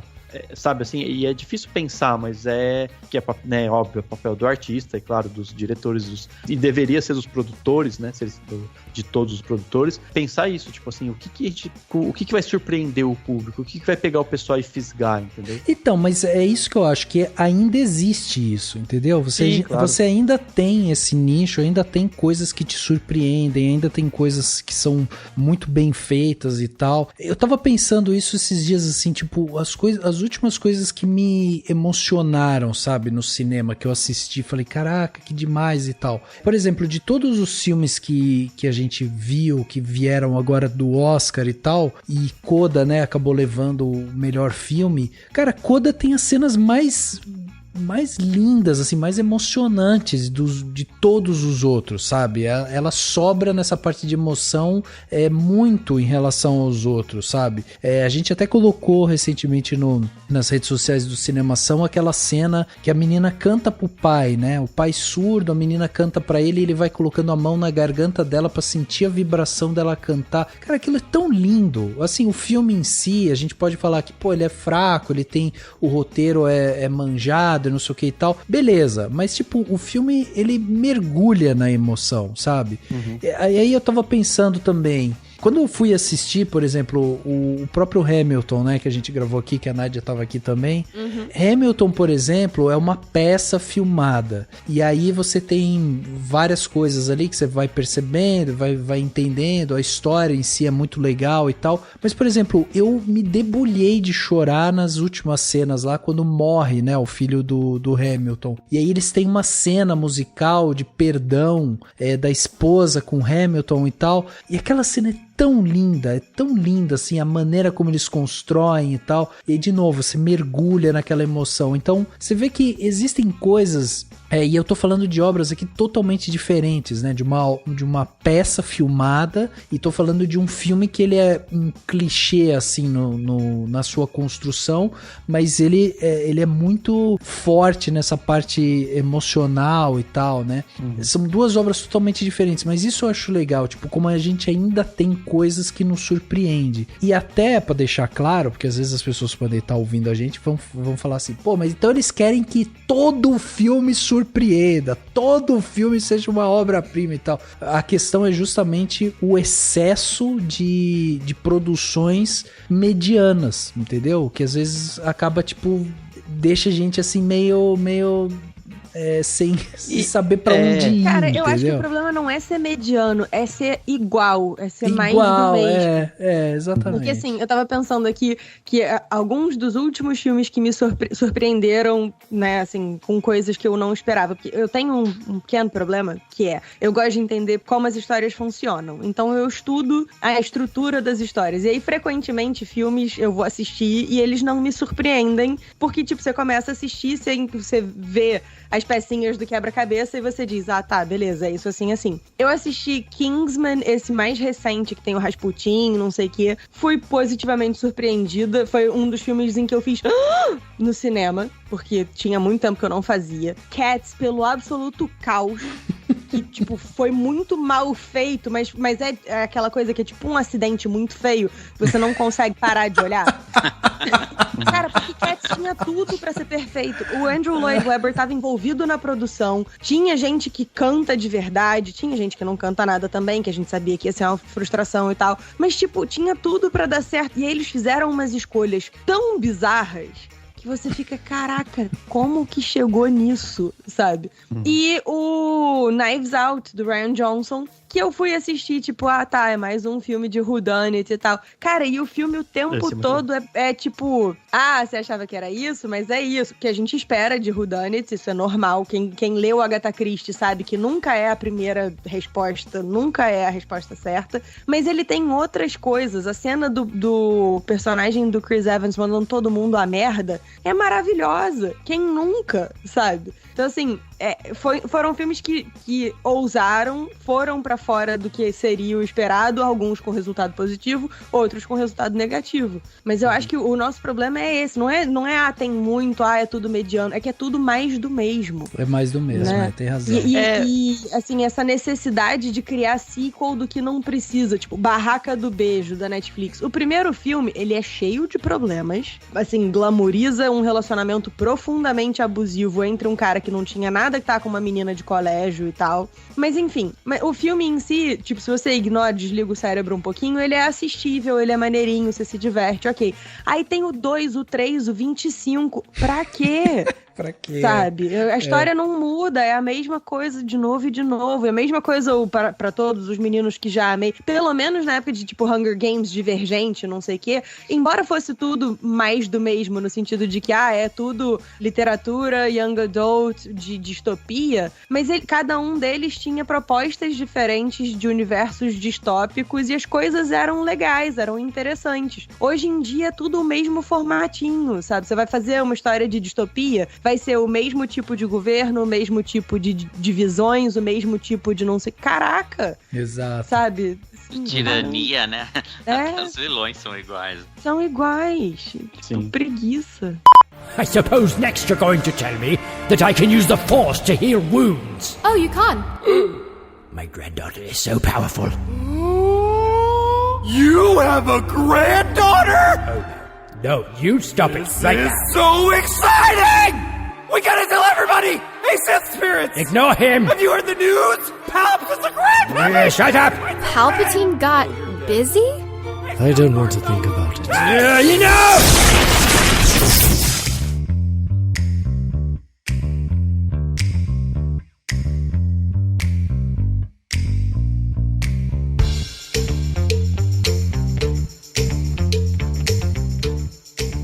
Sabe desses filmes que você tava falando, Nádia? Tem um também mais recente, que não sei se vocês gostaram, mas que entra um pouco nessa coisa de é diferente, é maluco, tem gente que vai odiar, mas pelo menos sabe assim, pelo menos Ousou, não é né? mais o mesmo. É o Tempo do Shyamalan. Esse eu não vi. Old, né? Old ou Tempo. E é isso, tipo assim, que nem esses filmes do Shyamalan, meio maluco, tudo meio... tem umas coisas... Eu até entendo quem não gosta. Mas você fala, cara, ele é doidão e, tipo, a proposta dele é essa, sabe? E ele tem uma reviravolta, aquele finzinho que dá aquele tchan, assim, do que é realmente, que pode realmente chatear algumas pessoas de falar, pô, que nada a ver, que forçado. Mas nem uma vila, né? Que as pessoas têm trauma até hoje. Exatamente. É o jeito Shyamalan de fazer roteiro, de fazer. Então, mas funciona, sabe? Tipo, é o jeito dele, ainda né, autoral dele, mas, sabe assim, é maluco, é doido, é diferente. Pelo menos isso, né? Pelo menos você não tá nessa mesmice, né? Então, assim... sei lá, outros diretores fariam um negócio muito mais quadradinho, e ele pelo menos dá uma viajada. Então, é um pouco isso, sabe? Tipo, né, assim, tentar encontrar o que né, surpreende. Acho que a questão é essa mesmo, Verbo, né? Surpreende. Por isso que eu acho que, assim, quando a gente começa a ver esses pequenos movimentos, assim, de que os grandes estúdios começam a fazer, de trazer um pouco mais pra perto esses diretores mais autorais e entregar na mão deles, tipo, grandes obras, tipo, é uma coisa que... Grandes franquias. Grandes franquias, eu acho que é uma coisa que, assim, vale a pena a gente ficar de olho, sabe? E a gente realmente, tipo, prestigiar e tal. Porque a Nádia bem lembrou aqui do Batman agora, que, tipo, era uma coisa que, assim, deram o tempo, mas eu acho que também já tinha aquela coisa de, já macetamos tanto esse personagem, sabe? Que agora falta o que fazer com ele? Pô, entrega pra um cara autoral, né? E deixa o cara fazer um negócio com esse monte de referência. Mas e tal. foi o que a Warner fez com o Batman nos últimos anos, né? Assim, tipo, Nolan é autoral, o Zack Snyder, você pode falar o que for, ele é autoral, né? Pode ser ruim da sua opinião, mas ele é autoral. Não, mas não era um filme do Batman, Snyder, né? Ele é autoral, mas... sei lá, eu não sei explicar. Ele é autoral, mas é uma coisa querer parecer inteligente e, na verdade, não ser assim tão inteligente, sabe? Sim, e aí, sim. Não chega a ser o mesmo padrão. Tá aí o filme dos zumbis lá em Las Vegas. Mas ele tem umas coisas que dá pra você, tipo, analisar e tal. Mas não, sim, ele tem... Cara, eu gosto muito de Sucker Punch, que é dele, é irado. Sim, sabe? sim. Mas... mas é que esses filmes não eram do Batman, não era um filme do Batman. Eu tô falando assim, claro. O último grande filme do Batman que a gente teve foi Nolan, né? E já faz alguns anos. Aí o personagem, ele foi voltando com Liga da Justiça, não sei o que, uma aparição aqui, outra ali e tal. Mas, assim, beleza, vamos resgatar esse personagem. O que fazer agora? Pô, entrega lá na mão do Matt Reeves, um cara que fez uma boa franquia, por exemplo, com o Planeta dos Macacos e tal, Cloverfield e tal. Um cara bom. Deixa ele fazer do jeito dele lá. O cara vai, faz, entrega um produto legal. A própria Chloe Zhao, tipo, traz ela pra Eternos e daí, bom, beleza, a mulher acabou de ganhar um Oscar, entrega pra ela, dá uma franquia grande pra ela, vamos ver como é que ela se comporta e tal. Eu acho esses movimentos, assim, interessantes, porque daí é um tipo de filme que ele pode até pecar, de repente, nisso, de, não foi tão bom, a galera não gostou, não teve a bilheteria tão boa quanto se imaginava e não sei o quê, mas você começa a perceber uma certa tentativa, sabe? De fugir um pouco dessa pasteurização aí. Um projeto que eu tenho muita vontade de ver, se realmente acontecesse, é um filme, e sempre vira e mexe, vem essa lenda, entre aspas, mas um filme de Star Trek dirigido pelo Quentin Tarantino. Nossa, cara, isso eu tenho muito medo, eu não. É uma curiosidade mórbida, mas, tipo, com certeza todo mundo assistiria, porque não, eu assistiria, mas eu já iria morrendo de medo, assim, porque primeira coisa que ele ia fazer ia ser filmar o pé de alguém e... sim. Não. mas deixa o meu santuário aqui, pelo amor de Deus. Mas de um alien, né? Coloca ele no Star Wars, que eu já não ando satisfeita mesmo. Se fizer problema, não é problema meu, sabe? A gente já viu o Robert Rodrigues em Star Wars American. Cara, eu achei bom, sabia? Os episódios que ele dirigiu. Talvez porque eu já tivesse ido, tipo, cara, o Robert Rodrigues, vamos com a cabeça do Robert Rodrigues, eu curti. Mas a ideia das motinhas coloridas é dele, né? Assim, e eu gosto, eu acho que ela não combina com Tatooine. Mas cara, desculpa, é 200% Star Wars, aquela moto com 35 milhões de espelhos e tal. É 200% Star Wars. Talvez só que fosse sem em Coruscant. Exato. Isso. Entendeu? O problema do Robert Rodrigues é que faltou alguém ali pra explicar pra ele o lore de Star Wars. E olha só, essas motos não cabem em Tatooine. Vamos jogar eles pra Coruscant? Resolvido. Imagina que legal começar um filme do Star Trek dirigido pelo Tarantino com uma conversa tola lá de dois caras da tripulação falando sobre, sei lá, uma coisa trivial, sabe? Assim, isso é muito legal, cara. Então, mas isso assim... eu falo, tipo, a Nádia falou assim, eu teria medo de ver. Cara, mas acho que esse tipo de filme que a gente quer, sabe? Quando a gente pensa nisso, que filmes queremos ver, eu penso muito nisso. Gente, eu quero ver um filme que eu tenha medo, sabe? Aquela coisa, meu Deus. Mas é uma implicância que eu tenho com o Tarantino. Eu amo os filmes do Tarantino, eu realmente curto, mas ele tem cada vez mais me dado irga de, tipo, as coisas dos fetiches dele, sabe? Tipo, moço, você tá fazendo filme, não é filme pornô, não deixa os seus fetiches em casa, por favor, sabe? É só isso.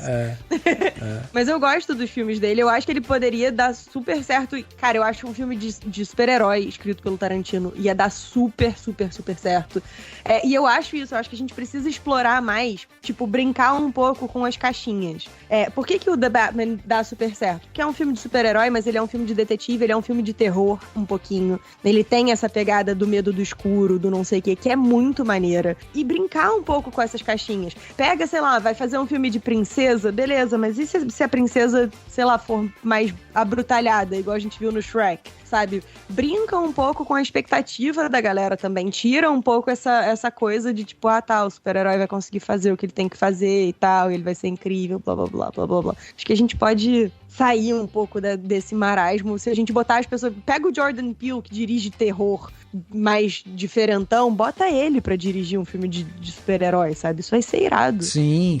Não, e você sabe que tem coisas assim, ó, tipo, a gente tem esses grandes diretores que a gente sempre espera, né, por filmes deles, porque é filme daquele diretor. Você sabe como ele vai trazer mais ou menos ali a história, como ele vai construir, quais são as características dele e tal. E é por isso que é tão legal quando você vê um diretor que é super autoral ou que tem as características dele, tipo, imerso num outro universo, entendeu? Sim. Então, por exemplo, imagina que louco um filme do Scorsese fazendo um filme sobre o Lex Luthor, por exemplo. Porra, ia ser muito maluco isso, porque o Scorsese é um cara que adora falar sobre personagens, se debruça, né, em cima do personagem, destrincha todas as camadas desse personagem e tal. E aí imagina um personagem, tipo, tá construindo ali um vilão, e aí, mas larga na mão dele, pra ele fazer do jeito que ele achar melhor. Ele precisa da essência, né, ó, isso daqui vai virar um vilão, um cara que depois vai desafiar o ser mais poderoso do universo e tal, e você vai construir esse cara aqui. E larga na mão dele pra fazer, entendeu? Pois é. Mais ou menos como a gente viu ali com Coringa também, né? Que fizeram isso. Então, tipo, essa ideia de você ir trazendo diretores de fora e você, tipo, entregando essas coisas pra eles, porque assim, esses caras não vão deixar de fazer as obras autorais deles, entendeu? Vai continuar. O próprio Jordan Peele, que tá cada vez mais ficando forte, né? Nessa área do terror, do suspense e tudo mais. Cara, imagina que legal o cara pegar essa linha do suspense e aí ele encaixar isso com uma animação, por exemplo, entendeu? Pô, faz uma animação pra Pixar de suspense, um troço totalmente louco, sabe? E é uma coisa assim, que nem você falou do Scorsese, eu acredito muito que sim, o Scorsese em si não aceitaria fazer um filme sequer próximo disso. Mas até aí tudo bem, é só um exemplo no sentido de ser um diretor renomado. É um filme que eu quero ver e ninguém vai fazer. Tá? Boa. Mas assim, a questão é tipo, beleza, o Scorsese especificamente não faria, mas tem diretores que fariam pelo desafio e tal, ou que precisariam fazer pra ter um aval de um outro filme. Isso é muito comum, né? Tipo assim, a Warner ou a Disney da vida chega pra alguém e fala assim, ó, você quer fazer esse filme, seu projeto aqui, ó, que você quer, sei lá, quantos mil pra fazer esse filme que ninguém quer fazer, a gente pode liberar ele, mas antes você vai fazer esse filme aqui. tipo, vou te encomendar esse aqui, né? Foi o próprio George Miller, né? Tipo, antes dele conseguir fazer o último Mad Max, ele fez um monte de coisa, fez animação, fez coisa pra caramba. O George Miller tem esse perfil de quem faz várias coisas, que aceita projeto encomendado. E é muito, muito bom como diretor. E você tem vários que se não forem necessariamente uma pessoa que vai mergulhar nisso, tipo o Taika Waititi, né, que agora que também tá com vários projetos e tal, você pelo menos vai ter alguém que aceite fazer só pra poder fazer o projeto dele depois. E isso já funciona também, acho. Né? Sim, Por falar no Taika Waititi, vou aproveitar, já vou até antecipar, vou dar um spoiler do meu plano de detalhe, mas vocês viram Our Flag Means Death? Não. Cara, é uma série de pirata, com tudo o que você esperaria de uma série de pirata, mas com o tempero do Taika Waititi. Que bagulho incrível de assistir. Tipo, eu maratonei a série desesperadamente, porque eu não conseguia desgrudar da TV. Foi muito, muito, muito maneiro. E, total, Taika Waititi pode dirigir, fazer o filme que ele quiser, que eu tô lá, sabe?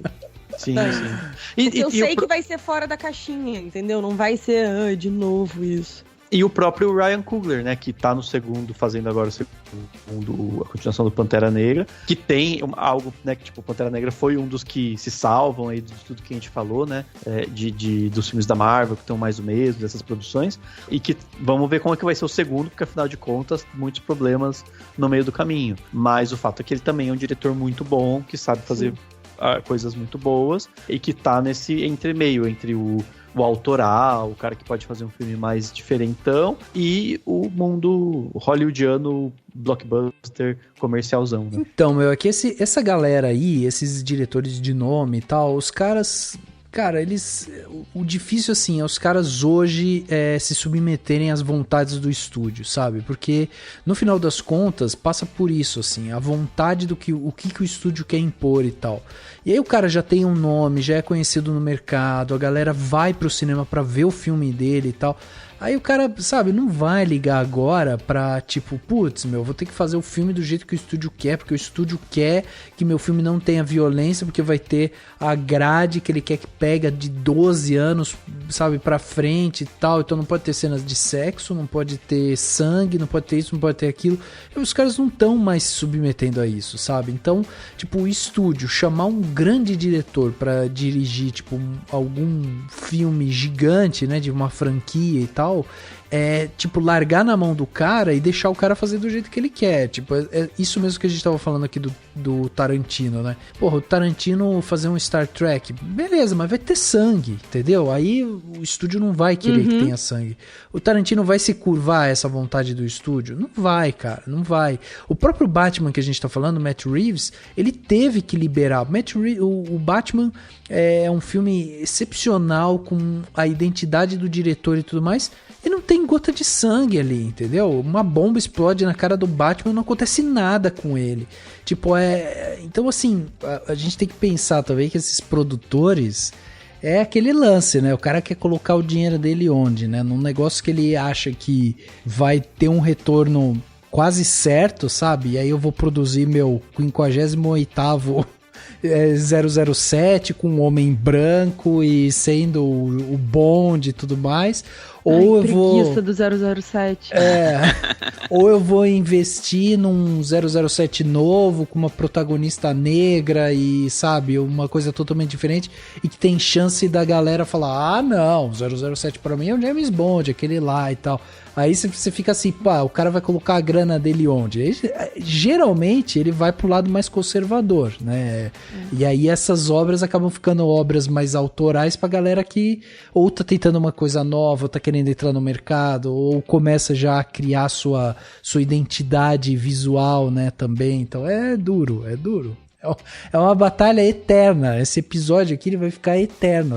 A gente vai voltar a falar sobre isso daqui a alguns anos, de novo. Acho que a gente porque não vai ter jeito. Já falou de alguma forma disso, né? Já. Com outros focos, assim. E até pra citar que sobre a questão dele ser representativo da sua época, que eu fui meio assim, falei, cara, eu acho que ele é meio antigo de uma certa forma, mas hoje acho que eu tô vendo com outros olhos, acho que talvez dê pra gente ter aí uma nova franquia que tem algo de diferente, embora muita gente critique, que é o Duna, né? Que assim, eu entendo quem critica, entendo quem não gosta, porque ele é assim, ele é assado, mas o fato é que ele traz uma proposta. Traz. O Villeneuve vai fazer 2. Já fez um, vai fazer o segundo. Sim. Depois, a Warner, ela vai continuar, sabe? Tipo, provavelmente, né? Assim, vai ter série, né? Exatamente, vai ter série. Talvez ela continue de outras maneiras. Talvez pelo menos isso, né? Tipo, continuar de outras maneiras seja um caminho razoável, que nem vão fazer o remake de Parasita, só que em forma de série, né, na TV americana. Então, assim, pelo menos isso, sabe? Pelo menos é um formatinho diferente e tal. Mas é isso, tipo, vão continuar, e aí você pode depois entrar numa mesmice, ou não, depende do que fizerem, mas o fato é que acho que o Duna em si, ele traz uma proposta diferente, né, assim, ele traz algo de novo, não é super novo, mas ao mesmo tempo, enfim, começa uma franquia baseada num livro muito famoso, tem tudo, né? Tem todas essas questões. E o Villeneuve, ele teve jogo de cintura pra adaptar Duna, né? Porque eu li o livro. Cara, o livro é insuportável, eu vou confessar aqui pra vocês.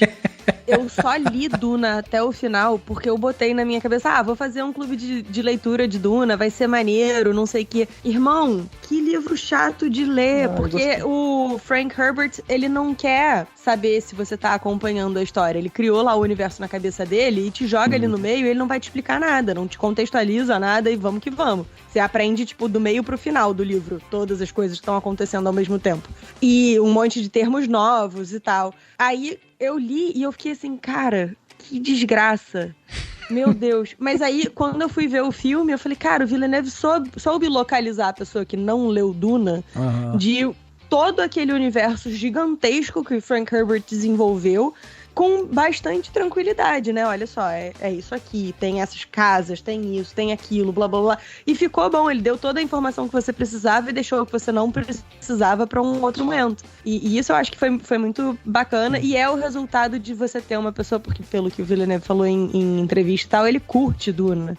Então, tipo, é um cara que conhece e ele vai saber te contar. É mais ou menos igual você pegar uma pessoa que gosta muito de Star Wars e, pô, faz aqui o Star Wars, mas, tipo, é uma pessoa que gosta da história do Star Wars e não do Luke especificamente. Sim, pois é verdade. I suppose next you're going to tell me that I can use the Force to heal wounds. Oh, you can.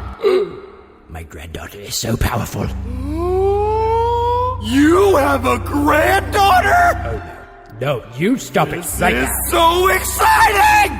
We gotta tell everybody! Hey, Sith spirits! Ignore him! Have you heard the news? Palp is the grandmother! Shut up! Palpatine got busy?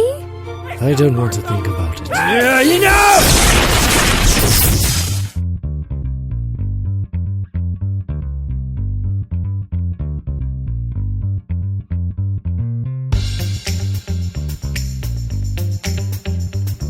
Deixa eu trazer uns dados aqui que eu acho que são interessantes aqui para toda essa discussão que a gente está tendo, que é o seguinte, apesar, né, da gente falar aqui dessas repetições e tudo mais, existem algumas pesquisas e aí não tem nada assim, tipo, muito oficial e tal, né, são pesquisas feitas às vezes por algumas revistas e tudo mais, que indicam que a quantidade de remakes, reboots e sequências, elas vêm aumentando ao longo dos anos. Para vocês terem uma ideia, em 2017, 18% dos filmes eram remakes, reboots ou sequências, né? Aí depois, em 2019, isso caiu um pouco para 12,5%. E aí depois isso daí voltou a aumentar. E aí hoje ele anda aí na base dos 22% mais ou menos. Então, assim, existe, né, essa questão que é realmente, a gente começa a ver essa tendência aumentando. E por que aumenta? E aí entra um outro dado histórico que eu acho importante a gente colocar aqui e até pautar, né, de uma forma mais fácil aí para que os ouvintes também entendam.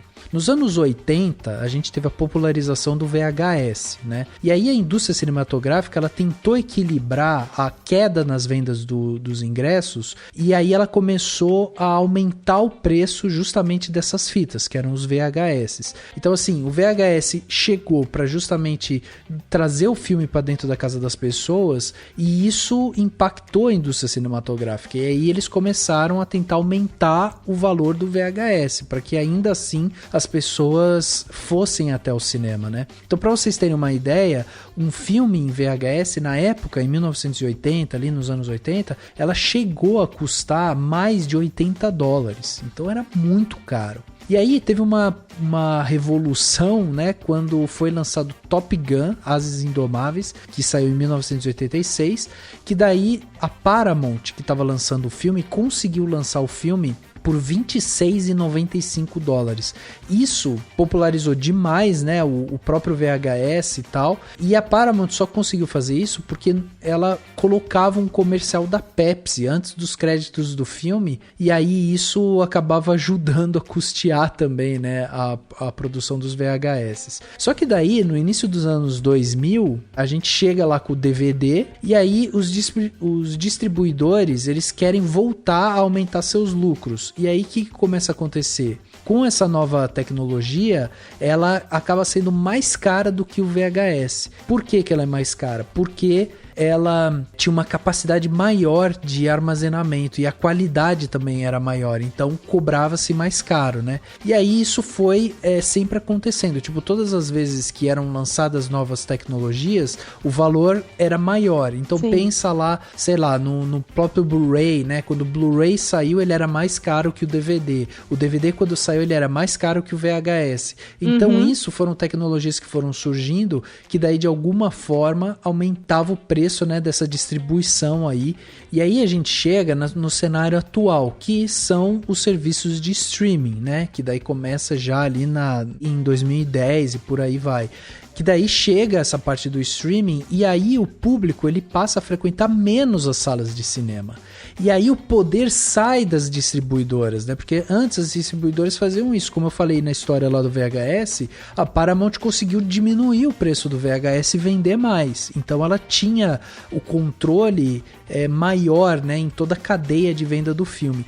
Aqui no caso do streaming, não, a produtora ela perde, e a distribuidora, né, ela perde um pouco desse controle. E aí as pessoas deixam de ir nas salas de cinema e elas muitas vezes optam por daí assistir o filme em casa, na TV, na internet, enfim.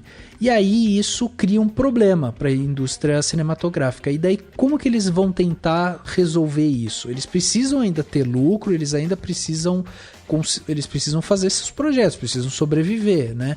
E aí como que eles fazem isso? Bom, basicamente eles resolvem investir mais em projetos de baixo risco e que tenham lucro garantido. E aí entra a quantidade maior de franquias, reboots, remakes e por aí vai, né? E aí há essa sequência, né, de investimentos ao invés de produções originais. Por quê? Porque você investir numa franquia, né, que a gente até comentou aqui, de cauda longa e tudo mais, significa que a produtora vai ter lucro. Então veja como uma cadeia de eventos, né, lá desde o VHS, da distribuição e tudo mais, impacta na produção propriamente do que a gente assiste e como que isso influencia exatamente nas histórias que são contadas também, né? Enfim, isso é para exemplificar, né, pra gente ter um relato histórico, para as pessoas entenderem exatamente, né, como que a gente chegou até aqui. Agora, até entrando um pouco nisso, nessa questão de produção e tudo mais, por exemplo, vamos pegar um exemplo prático aqui, ó, de um filme que provavelmente vai trazer lucro e tudo mais. Um cara que tá investindo muito tempo na sua história, que tá ali, que tá pensando que provavelmente vai ter um retorno forte, né, em termos de lucro também pro estúdio, é o James Cameron, né, com Avatar 2, que tá pra chegar, e não chega, e esse é um filme... Pois é, esse é um filme que a gente não sabe o que vai vir. A minha esperança é que todas as vezes que o James Cameron resolveu desenvolver uma tecnologia nova e ele, sabe, mergulhou naquela história e tal, ele trouxe coisas interessantes, entendeu? E esse filme tá levando tanto tempo pra chegar que eu espero que ao menos a gente entre no cinema e fale assim, caralho, que imagens maravilhosas, incríveis que esse cara construiu pra gente, sabe? Porque assim, então... a história em si tava fechada, né? Era mais um que, tipo, fechou o tampo e tal, ok. E aí, não, eu tenho mais coisas pra contar. Moço, da onde? E fica a pergunta, será que as pessoas querem, tipo, imagens lindas? Tipo, imagem linda por imagem linda, gente, sabe? tanto faz, né? Assim, é legal, mas dentro de uma história bacana. Então, tem isso também, tipo... todo mundo quer quando imagem a gente viu linda, o primeiro Avatar, a gente Blade queria... Runner, né? Pega uma imagem linda. Todo mundo quer imagem linda. Não, mas pera. E era o que a gente tava falando aqui, que um dos problemas é justamente que hoje a gente tem muita imagem linda e pouca história. Sim. E a questão não é nem é justamente imagem pasteurizada que não é linda, né? Tipo, hoje em dia tem alguns dos filmes de super-heróis, assim, que tipo, é um verde meio esquisito, né? Enfim.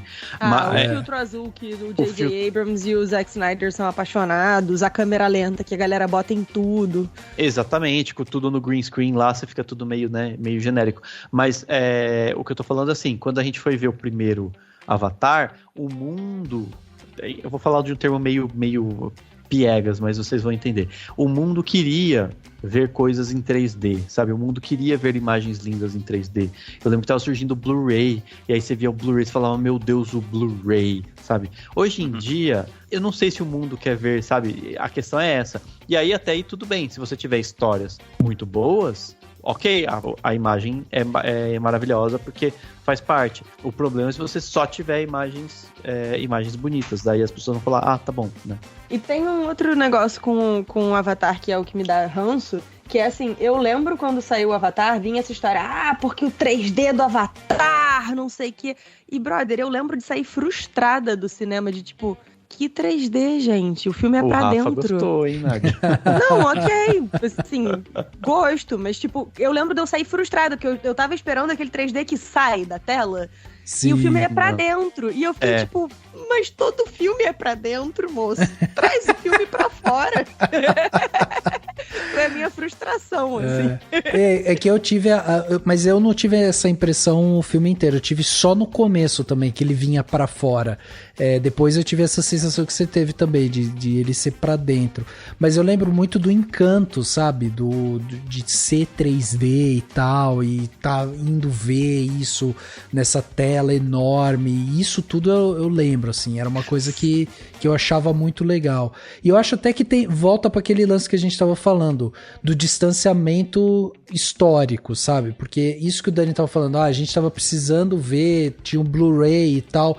Eu concordo, tinha e tava numa febre de inovação, né? Inclusive para dentro do cinema, e a gente tava falando muito disso na época. Mas, por exemplo, agora, se Avatar chegar com uma história bem amarradinha e assim o 3D dele tiver, sabe, um requinte assim impressionante. Dizem que ele tá fazendo muita cena embaixo d'água também, que hoje é uma coisa que não é muito filmada e tal. Então assim, se ele trouxer umas coisas assim, a gente vai olhar e vai falar, pô, legal, as imagens são legais. Aí com um distanciamento histórico disso, pode ser que a gente olhe pra trás e fale, caraca, o Avatar 2 marcou uma época também, porque, depois dele não se faz mais filmes como faziam embaixo d'água. Se tivesse muito, né? Uhum. Pode ser. Você sabe, mas... O próximo filme do Aquaman vai ter que correr.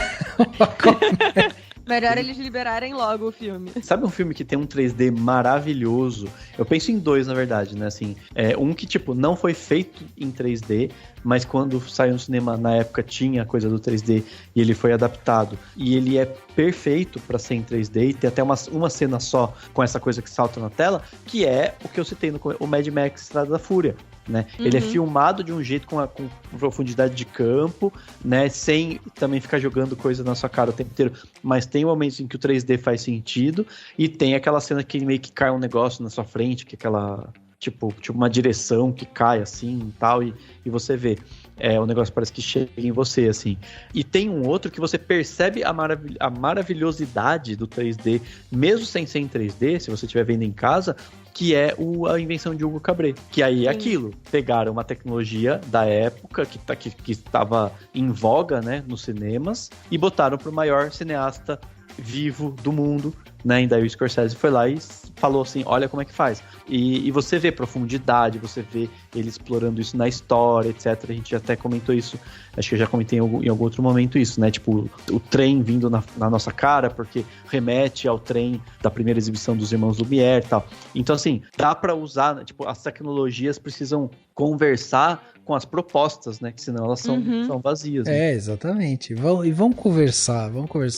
Agora, tem algum filme, a gente falou aqui, né, sobre vários assuntos, pensamos aqui em várias coisas, mas tem algum filme, assim, que vocês gostariam realmente de ver, que vocês sabem que, esse não vai sair? Ou tem algum, assim, que vocês falam, putz, esse, sabe, nem que seja uma especulação, ou vocês saíram de um filme pensando, podia ter tal coisa, ou não, é isso que tá aí mesmo. Eu tenho um que é uma surpresa para um total de 0 pessoas, que é o episódio 9 do Rian Johnson. Esse cara, todo mundo quer ver. Cara, porque nossa, assim... Que inferno. Nossa, não vamos ter o Rian Johnson Cut, não? Pois por favor, gente. A gente finge demência, sabe? Tipo... Finge que não teve anterior. Cancela. Não tem problema. Eles vivem fazendo isso, né? Tipo, isso aqui não é mais canon, aquilo exatamente. Então, assim, agora falando muito sério, eu tenho reservas com o episódio 9, porque eu acho que ele quebra completamente o cânone e a proposta de Star Wars, que a mensagem de Star Wars sempre foi uma mensagem de esperança. E aí, você tem, tipo, a redenção do filho do Han e da Leia, porque a gente não pode esquecer que é isso, ele é o filho do Han e da Leia, e pra morrer em 2 segundos. E isso é tão cansado, tão clichê, sabe? Tipo, o Vader já tinha morrido no episódio 6, a gente agora precisava de alguém que sobrevivesse e consertasse a cagada que fez, sabe? Seria muito mais corajoso isso e uma mensagem de muito mais esperança do que, tipo, eu morri pra salvar a Rey. Que legal, é válido e tal, se não fosse válido não era um trope, não era uma coisa tão utilizada, mas pelo amor de Deus. E fora que a história, cara, um Frankenstein de pedaços estranhos e tal... Ai, não consigo. Você falando, eu pensei agora, aí tá uma cena que eu não sei se o Dani gostaria de ver, que é o Palpatine flertando, né? Não, por favor, ninguém quer ver essa cena. Ia ser tipo ver os nossos avós flertando. Que tipo, é bonitinho em tese. Ai, que bonitinho, meus avós ainda se amam, mas a gente não quer participar desse momento, sabe?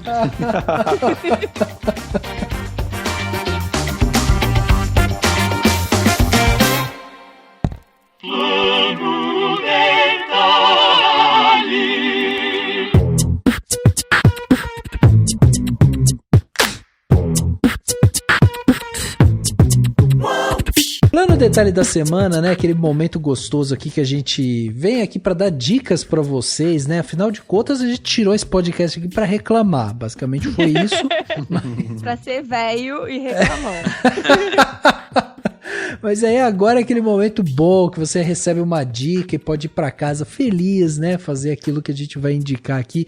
Dani, vamos trazer aí o que você trouxe de bom aí pra gente, plano detalhe? Vamos lá então, vamos começar. Eu na verdade, sim, eu tenho uma dica de coisa pra assistir e tudo mais, mas antes eu queria voltar. Faz tempo que a gente não dá dicas, tipo, da vida, né? Assim, das da coisas, vida, enfim. E eu quero dar uma de saúde pública, enfim, né? Coisas importantes, que é a seguinte: tá tendo campanha de vacinas da gripe, né, agora, inicialmente para pessoas mais idosas, depois vão abrir para as crianças, e eu não sou elegível, né, nesses grupos, mas eu optei por pagar por essa vacina numa clínica particular. Eu sei que, claro, é uma dica para quem tem essa condição, né, porque vai uns 100 e tantos reais aí, se você te conseguir, mas eu acho que quem puder, seria muito legal isso, fazer, né, aproveitar para se imunizar contra a gripe também. Tem umas vacinas tetravalentes até nessas clínicas particulares que tem por aí.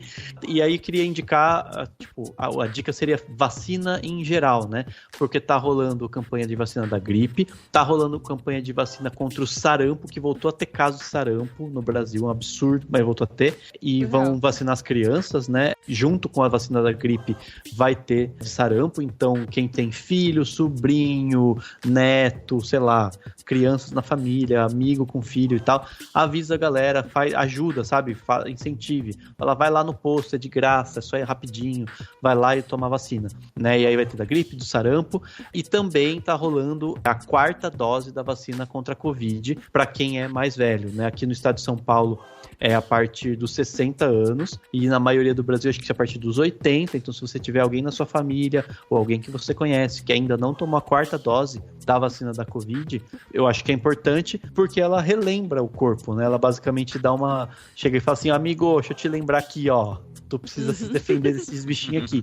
Então, é importante. Se tiver pra sua faixa etária em algum momento, tome também. Mas, enfim, queria deixar essa dica aí pra todo mundo. E se você que tá ouvindo o podcast, tem condição de pagar pela vacina da gripe, caso não esteja nem na faixa dos idosos, nem na faixa das crianças, tem as vacinas aí em clínicas particulares, e acho que vale a pena e tal, e é um investimento importante, que você ajuda a você e aos outros também. Dada esta dica de saúde pública para as pessoas, né, eu quero indicar uma minissérie, a gente falou até aqui de minissérie e tal, de coisas diferentes, uma minissérie que estreou faz um tempo já na HBO e na HBO Max, e que eu vi recentemente, e que realmente é muito boa, que é a Mare of Easttown, que é uma minissérie protagonizada pela Kate Winslet, né? É impressionante, assim, eu achei muito boa, muito bacana, assim, porque são 7 episódios, ela começa com uma alternância, você fica até na dúvida, eu fiquei até em dúvida, tipo, de que histórias ela estava contando, sabe? Eu pelo menos demorei pra entender quem era a personagem que apareceu e quem é que aparece depois, sabe? Tem umas coisas assim, mas de qualquer forma, depois ela se ajeita. E qual que é a história, né?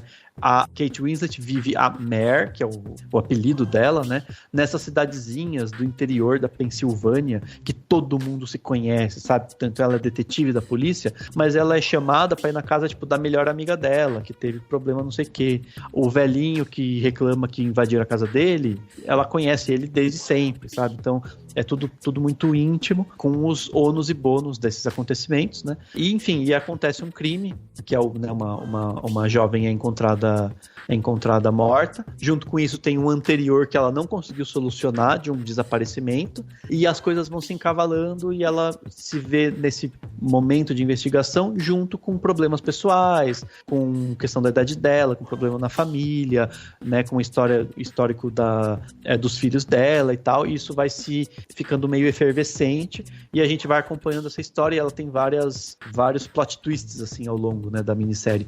E, assim, eu achei bem legal mesmo, bem intenso, assim, bem forte, bem de deixar você grudado, sabe, querendo saber o que vai acontecer. Eu assisti ela meio espaçada, porque eu tava sem tempo de ver muita coisa de uma vez, então fui vendo um episódio, no dia seguinte vi o outro, mas é uma que dá pra maratonar tranquilamente aí, pra quem quiser pegar um domingão e ver 7 horas de minissérie, também com certeza vale a pena, deve ser uma experiência bem legal. Enfim, é uma minissérie muito boa da HBO Max. Muito bem, tá aí então, dicas do Dani. Lembrando vocês que tudo que a gente tá falando aqui, né, vai ter link aqui no post, então se você perdeu alguma coisa, vai lá no post, tá lá, é só você ir lá clicar, você vai ser direcionado pra tudo que a gente tá falando aqui. Nádia, e você começou falando pra gente aqui sobre Our Flag Means Death, e eu acho que você vai continuar por aí, é isso? Vou continuar por aqui.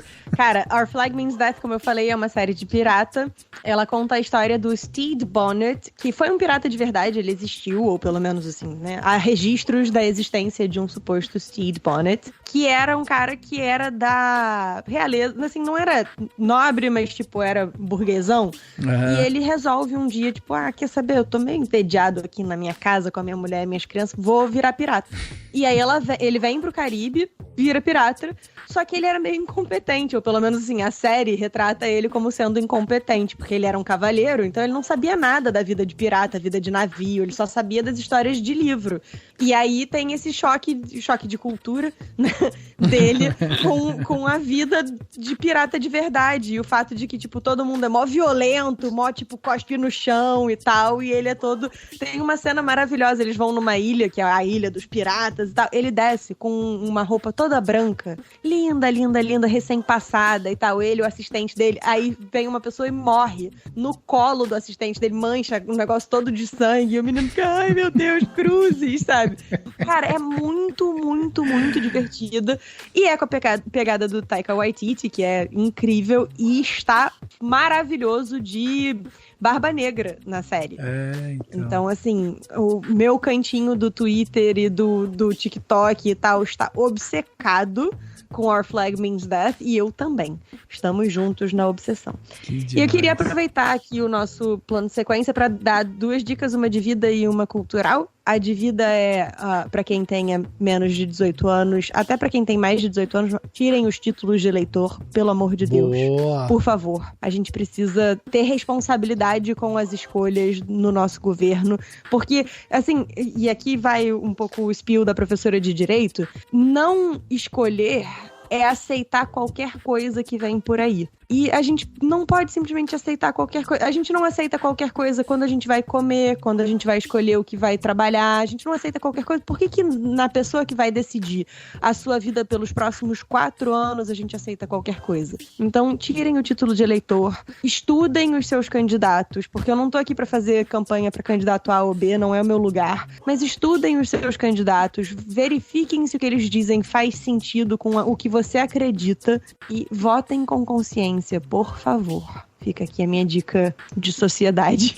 Aê, que demais. E a dica cultural é, pra quem não sabe, uma das várias vertentes do Goblin Caótico, que é esta que vos fala, da aula de escrita criativa. E a gente já tem 2 livros publicados, tem um que tá saindo agora também, que são as antologias, que é o resultado dos cursos que eu e a Natália, que é a minha parceira, que inclusive já participou aqui do Cinemação, sim. A Natália Ávila, a gente publica toda vez, quando termina a turma da antologia, a gente publica um livro com os contos das nossas alunas. E aí a gente já tem o Histórias Perdidas e o Grimório Encantado, que são livros de fantasia, com contos de fantasia, tem histórias minhas e de todas elas, e são assim, meus nenéns, eu sou apaixonada por esses livros, fica aqui a recomendação. E pra quem gosta de vilões, tá pra sair também o Contos do Lado Sombrio, que é a nossa antologia de vilões, que foi bem maneira, e o meu conto que tá ali é muito maneiro também. Aê. Tá disponível na Amazon pra comprar pra ler no Kindle e tal, é bem tranquilinho de acessar. Pô, que demais, olha aí, que demais. Nossa, teve plano detalhe aqui de título de eleitor, de saúde, de vacina, de série, meu, que demais, que demais. Tem que manter o nível aí, Riquinho, o que você trouxe pra gente aí de plano detalhe? Só perguntar, Nádia, onde que passa essa série dos piratas? Na HBO Max. Putz, e o Dani falou também da HBO Max, né? Pois é, tá surgindo uma campanha que as pessoas não estão percebendo, mas temos 2 convidados aqui patrocinados, tô achando, viu? Exato. E agora você pode usar o seu cupom aqui no Cinemação. HBO Max pode anunciar, inclusive, tá? Pode anunciar, estamos portas abertas. Exatamente. Eu vou falar de um desenho que tá na HBO Max. Que, aliás, essa HBO Max aí eu tenho a guarda compartilhada dela, junto com um menino muito bonito que grava podcast. Que já fez seu plano detalhe. E é um plano detalhe, quem me indicou foi o Manezeira, que grava comigo o Geração M. É um desenho chamado Primal, sentido de primitivo. É a história de um homem das cavernas, ou pelo menos um homem da aurora da humanidade, num mundo fantástico, ou seja, um mundo em que os humanos coexistem com dinossauros e grandes insetos e mamíferos e tal. E esse desenho, por hora, pelo menos aqui na HBO Max, Brasil, ele tem só 10 episódios lançados. São episódios de 22 minutos em média. Não tem diálogo, só tem gritos culturais e rugidos de dinossauro. Mas é fantástico, fantástico. Ele saiu nos Estados Unidos, ele saiu pela Adult Swim, né? Que é do Cartoon Network e tal. E eu tô assistindo aos poucos as coisas e tal, mas assim, no começo eu estranhava, eu falei, nossa, mas não tem falas, ele não vai conversar, mas de repente você se pega no desenho assim, que você assiste um outro episódio, depois outro. Eu não sei se ele é 18 anos, mas eu imagino que ele seja algo assim, porque ele é Primal, o nome é Primal, mas poderia ser brutal, porque é sangue, vísceras, corpos dilacerados. Tipo, é muito legal isso, assim, mas não dá pra assistir com crianças pequenas. Ele tem um traço muito legal. Essa série, ela é do Gendy Tartakovsky, e ele é muito conhecido, principalmente no começo dos anos 2000, pelo desenho do Samurai Jack. Quem tinha lá Cartoon Network sabe bem qual que era esse desenho é fantástico. E um outro desenho também que eu amo, que tem tudo a ver com tudo que a gente falou no podcast agora, que é o Star Wars Clone Wars, o primeiro desenho. Então, meu primeiro, são 2, tá? O primeiro plano de detalhe, então, é essa série Primal, rapidinho você assiste, 10 episódios de 22 minutinhos, de boa. E o segundo plano de detalhe é algo que eu não estou assistindo enquanto eu gravo o podcast, não estou fazendo isso, tá? Não estou totalmente focado aqui. Caraca, se entregou muito agora. Mas é algo que eu não sei se alguém já indicou, ou se alguém já indicou esse gênero de cinematografia, que é novela. E eu quero indicar essa nova versão do Pantanal, escrita pelo Benedito Rui Barbosa, né, que fez a Pantanal, a primeira versão dos anos 90. Ela foi escrita pelo Benedito Rui Barbosa e pelo Bruno Luperi. Os episódios sempre tem variação de diretor, mas os 2 principais são o Gustavo Fernandes e o Rogério Gomes. Ela simplesmente, ela tá magnífica, assim, as imagens do Pantanal, a história é muito legal, sabe? Eu lembro muito pouco do Pantanal antigo, passou pela Rede Manchete, quer dizer, era bem uma criança pequena nos anos 90, mas Manchete era, junto com Cultura, era o meu canal favorito, porque na Manchete tava lá Cavaleiros do Zodíaco, até antes o Changeman, Jaspion, né, Flashman, e depois o Cavaleiros. E eu gosto, tenho um carinho ainda pelo Pantanal, que na primeira fase foi estrelado pela Ingra Liberato, que foi, acho que, uma das nossas primeiras convidadas, se eu não me engano, entre a primeira e segunda temporada do podcast Cinemação. Sim, sim. Então eu tenho muito carinho por essa novela. E eu comecei a assistir agora, ela tá na 3ª semana agora, essa sexta-feira que sai o nosso episódio. E quem tiver Globoplay consegue aí reassistir os episódios anteriores rapidinho. E é muito legal, assim, você ver essa parte, né, do nosso país, né, que não é tão explorada, que é a região do Pantanal / Mato Grosso do Sul. E, tipo, o elenco da novela é muito bom, assim. Na primeira fase tem o Renato Góes, tem a Bruna Linsmeyer, que é uma atriz que eu gosto muito, a Malu Rodrigues, que é outra atriz que eu gosto muito. E para a segunda fase, que começou na terça-feira aqui dessa semana, entrou outras atrizes fantásticas, como a Dira Paz, a Camila Morgado, o Caco Ciocler. Então, eu quero indicar aí para quem puder começar a acompanhar Pantanal, por mais que não tenha o Globoplay. Vou assistir na Globo, da onde tá, putz, maravilha. Tá muito legal, assim, eu sou meio noveleiro, mas realmente, essa novela eu tô acompanhando assim, como série, sabe? Tipo, tá chegando o horário, não quero perder o episódio. Esses dias eu joguei RPG, mas fiquei com um olho na tela. um olho nos dados e o outro na tela, né? Exato. No meio do RPG era vira onça! Foi engraçado que a TV tava meio alta na semana passada e tem uma hora que fala, ele é o novo Rei do Gado. Aí o pessoal do RPG ouviu e falou, você tá assistindo o Rei do Gado? Acontece esses crossovers, assim. Rafa, eu posso trazer só mais um plano de detalhe que eu esqueci, mas tem tudo a ver com o tema do nosso podcast? Pode. Eu tô jogando quarta-feira sim, quarta-feira não, uma campanha de RPG streamada na Twitch, no canal do Taverna Online. Ela streama tanto na Twitch quanto no YouTube, e tem os vídeos todos no YouTube também. E ela é o que eu tava falando, que é um sistema, antes da gente começar a gravar, eu tava comentando com os meninos que eu tô jogando um sistema que chama Monster Hearts, e são adolescentes monstros na escola, basicamente. Então tem uma pegada meio Scooby-Doo, meio Sabrina, mas um pouco mais dark. Tem coisas de, tipo, na história que a gente tá contando, houveram homicídios ligados a Bloody Mary. E aí, tá sendo muito legal, porque eu tô revivendo aqueles filmes dos anos 80, os filmes do John Hughes, que não fazem mais, né? Filme tipo Garota de Rosa Shocking, como chama o Breakfast Também, mas o Breakfast Club especificamente, que eu esqueci agora. Clube que é dos 5. Clube dos Cinco. É essa vibe, mas com um monstro, sabe? E tá sendo muito divertido. Eu tô apaixonada pelos personagens, tô muito triste porque a gente já tá, assim, do meio pro final da campanha, a gente tem mais 1 ou 2 sessões, mas vai continuar tendo sessão com a gente toda, quer dizer, quarta-feira sim, quarta-feira não, explorando outros sistemas de RPG. Então, pra quem gosta de RPG, fica aqui o convite pra procurar a gente na Taverna Online. Pô, demais, hein? Demais. Cheio de Cara, tá sendo muito bom. divertido, sério. Eu tô apaixonada. Pois é, olha aí, que legal, que legal. Pois é, bom, pra fechar aqui o plano detalhe, vou dar o meu aqui, trouxe um só, porque já tivemos muitos planos detalhes aqui, então vou fechar aqui rapidinho. É um podcast novo que eu comecei a ouvir recentemente, que chama O Código do Russo. É um podcast jornalístico e basicamente ele fala sobre a ascensão e a queda, né, do Sérgio Moro no governo Bolsonaro, mas vai falar também sobre toda a parte da Lava Jato e tudo mais.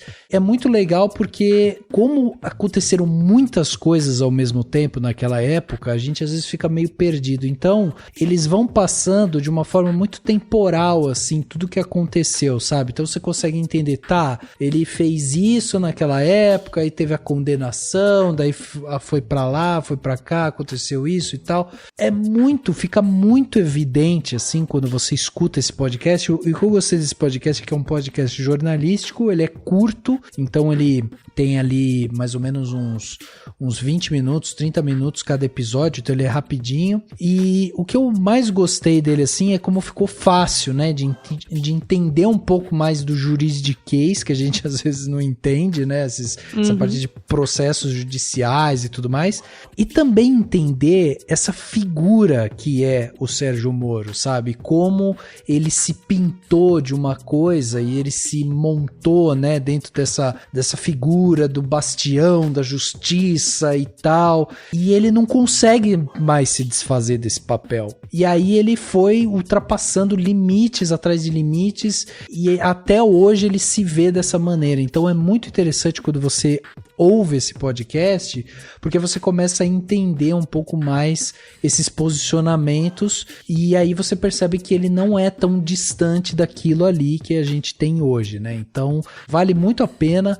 Entrando um pouco até no que a Nádia falou sobre conhecer os candidatos e tudo mais, eu geralmente faço esse processo, né? Eu gosto de ouvir muito sobre todos os candidatos, independente de que área eles estão, né? Em que aspecto político eles estão, eu gosto de ouvir para eu entender um pouco mais sobre a construção dessas pessoas, para eu saber também como que elas vão se desenvolver nessas eleições. Então, esse é uma boa dica para quem quiser entender um pouco mais sobre essa figura, né, do Sérgio Moro, que foi alçada aí agora a candidato e tudo mais. Pode ser que saia, pode ser que não, mas enfim, é um cara que tem influência política e por isso também a gente precisa ter cuidado. Então fica essa dica. O Código do Russo tá em todas as plataformas aí de áudio da sua preferência.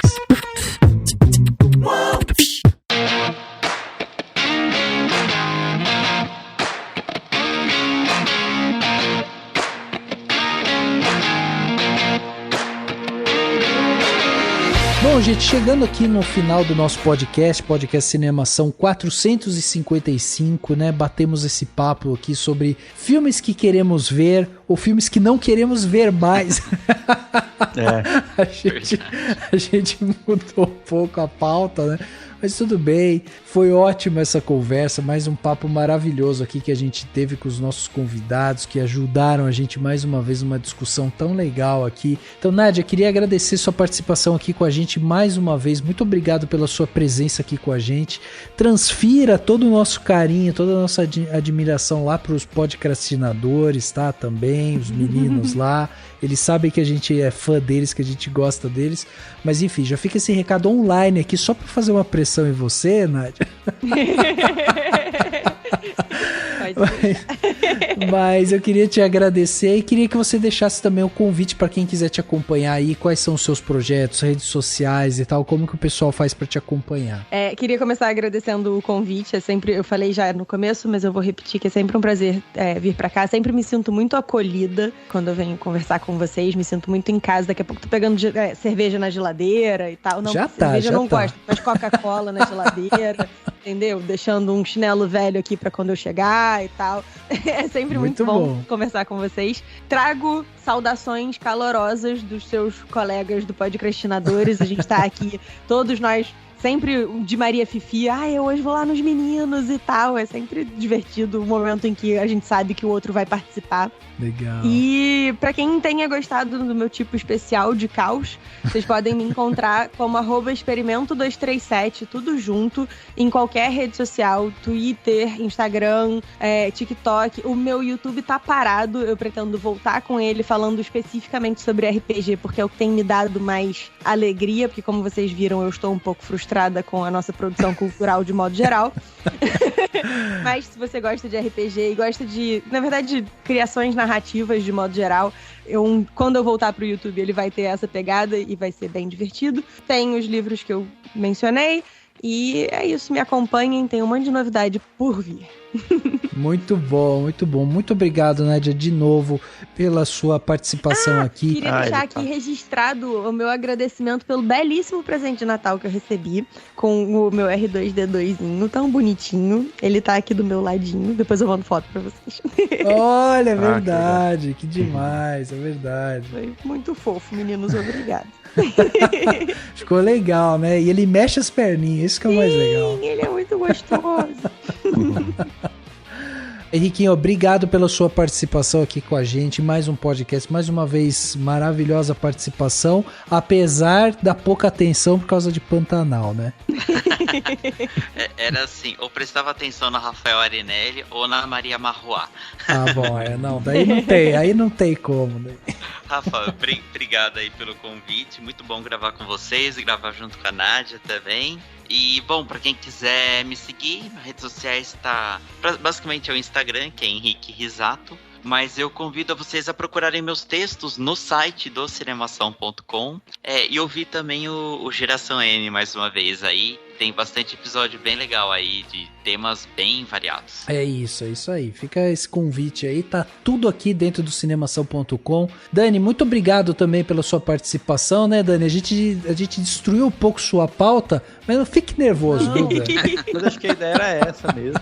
Aí tá tudo certo. E espero que todo mundo, inclusive, comente que filmes que quer ver, que não quer ver, que a gente tá cansado, que não tá. E é isso, valeu Henrique, brigadão pela participação, brigadão Nádia por ter vindo aqui falar com a gente. E pra todo mundo que tá ouvindo, semana que vem a gente tá de volta com um filme que talvez seja um que a gente quer ver. Vamos ver. É verdade, ainda não vimos. É verdade. Muito bom. O podcast Cinemação 455 fica por aqui e a gente se vê no próximo.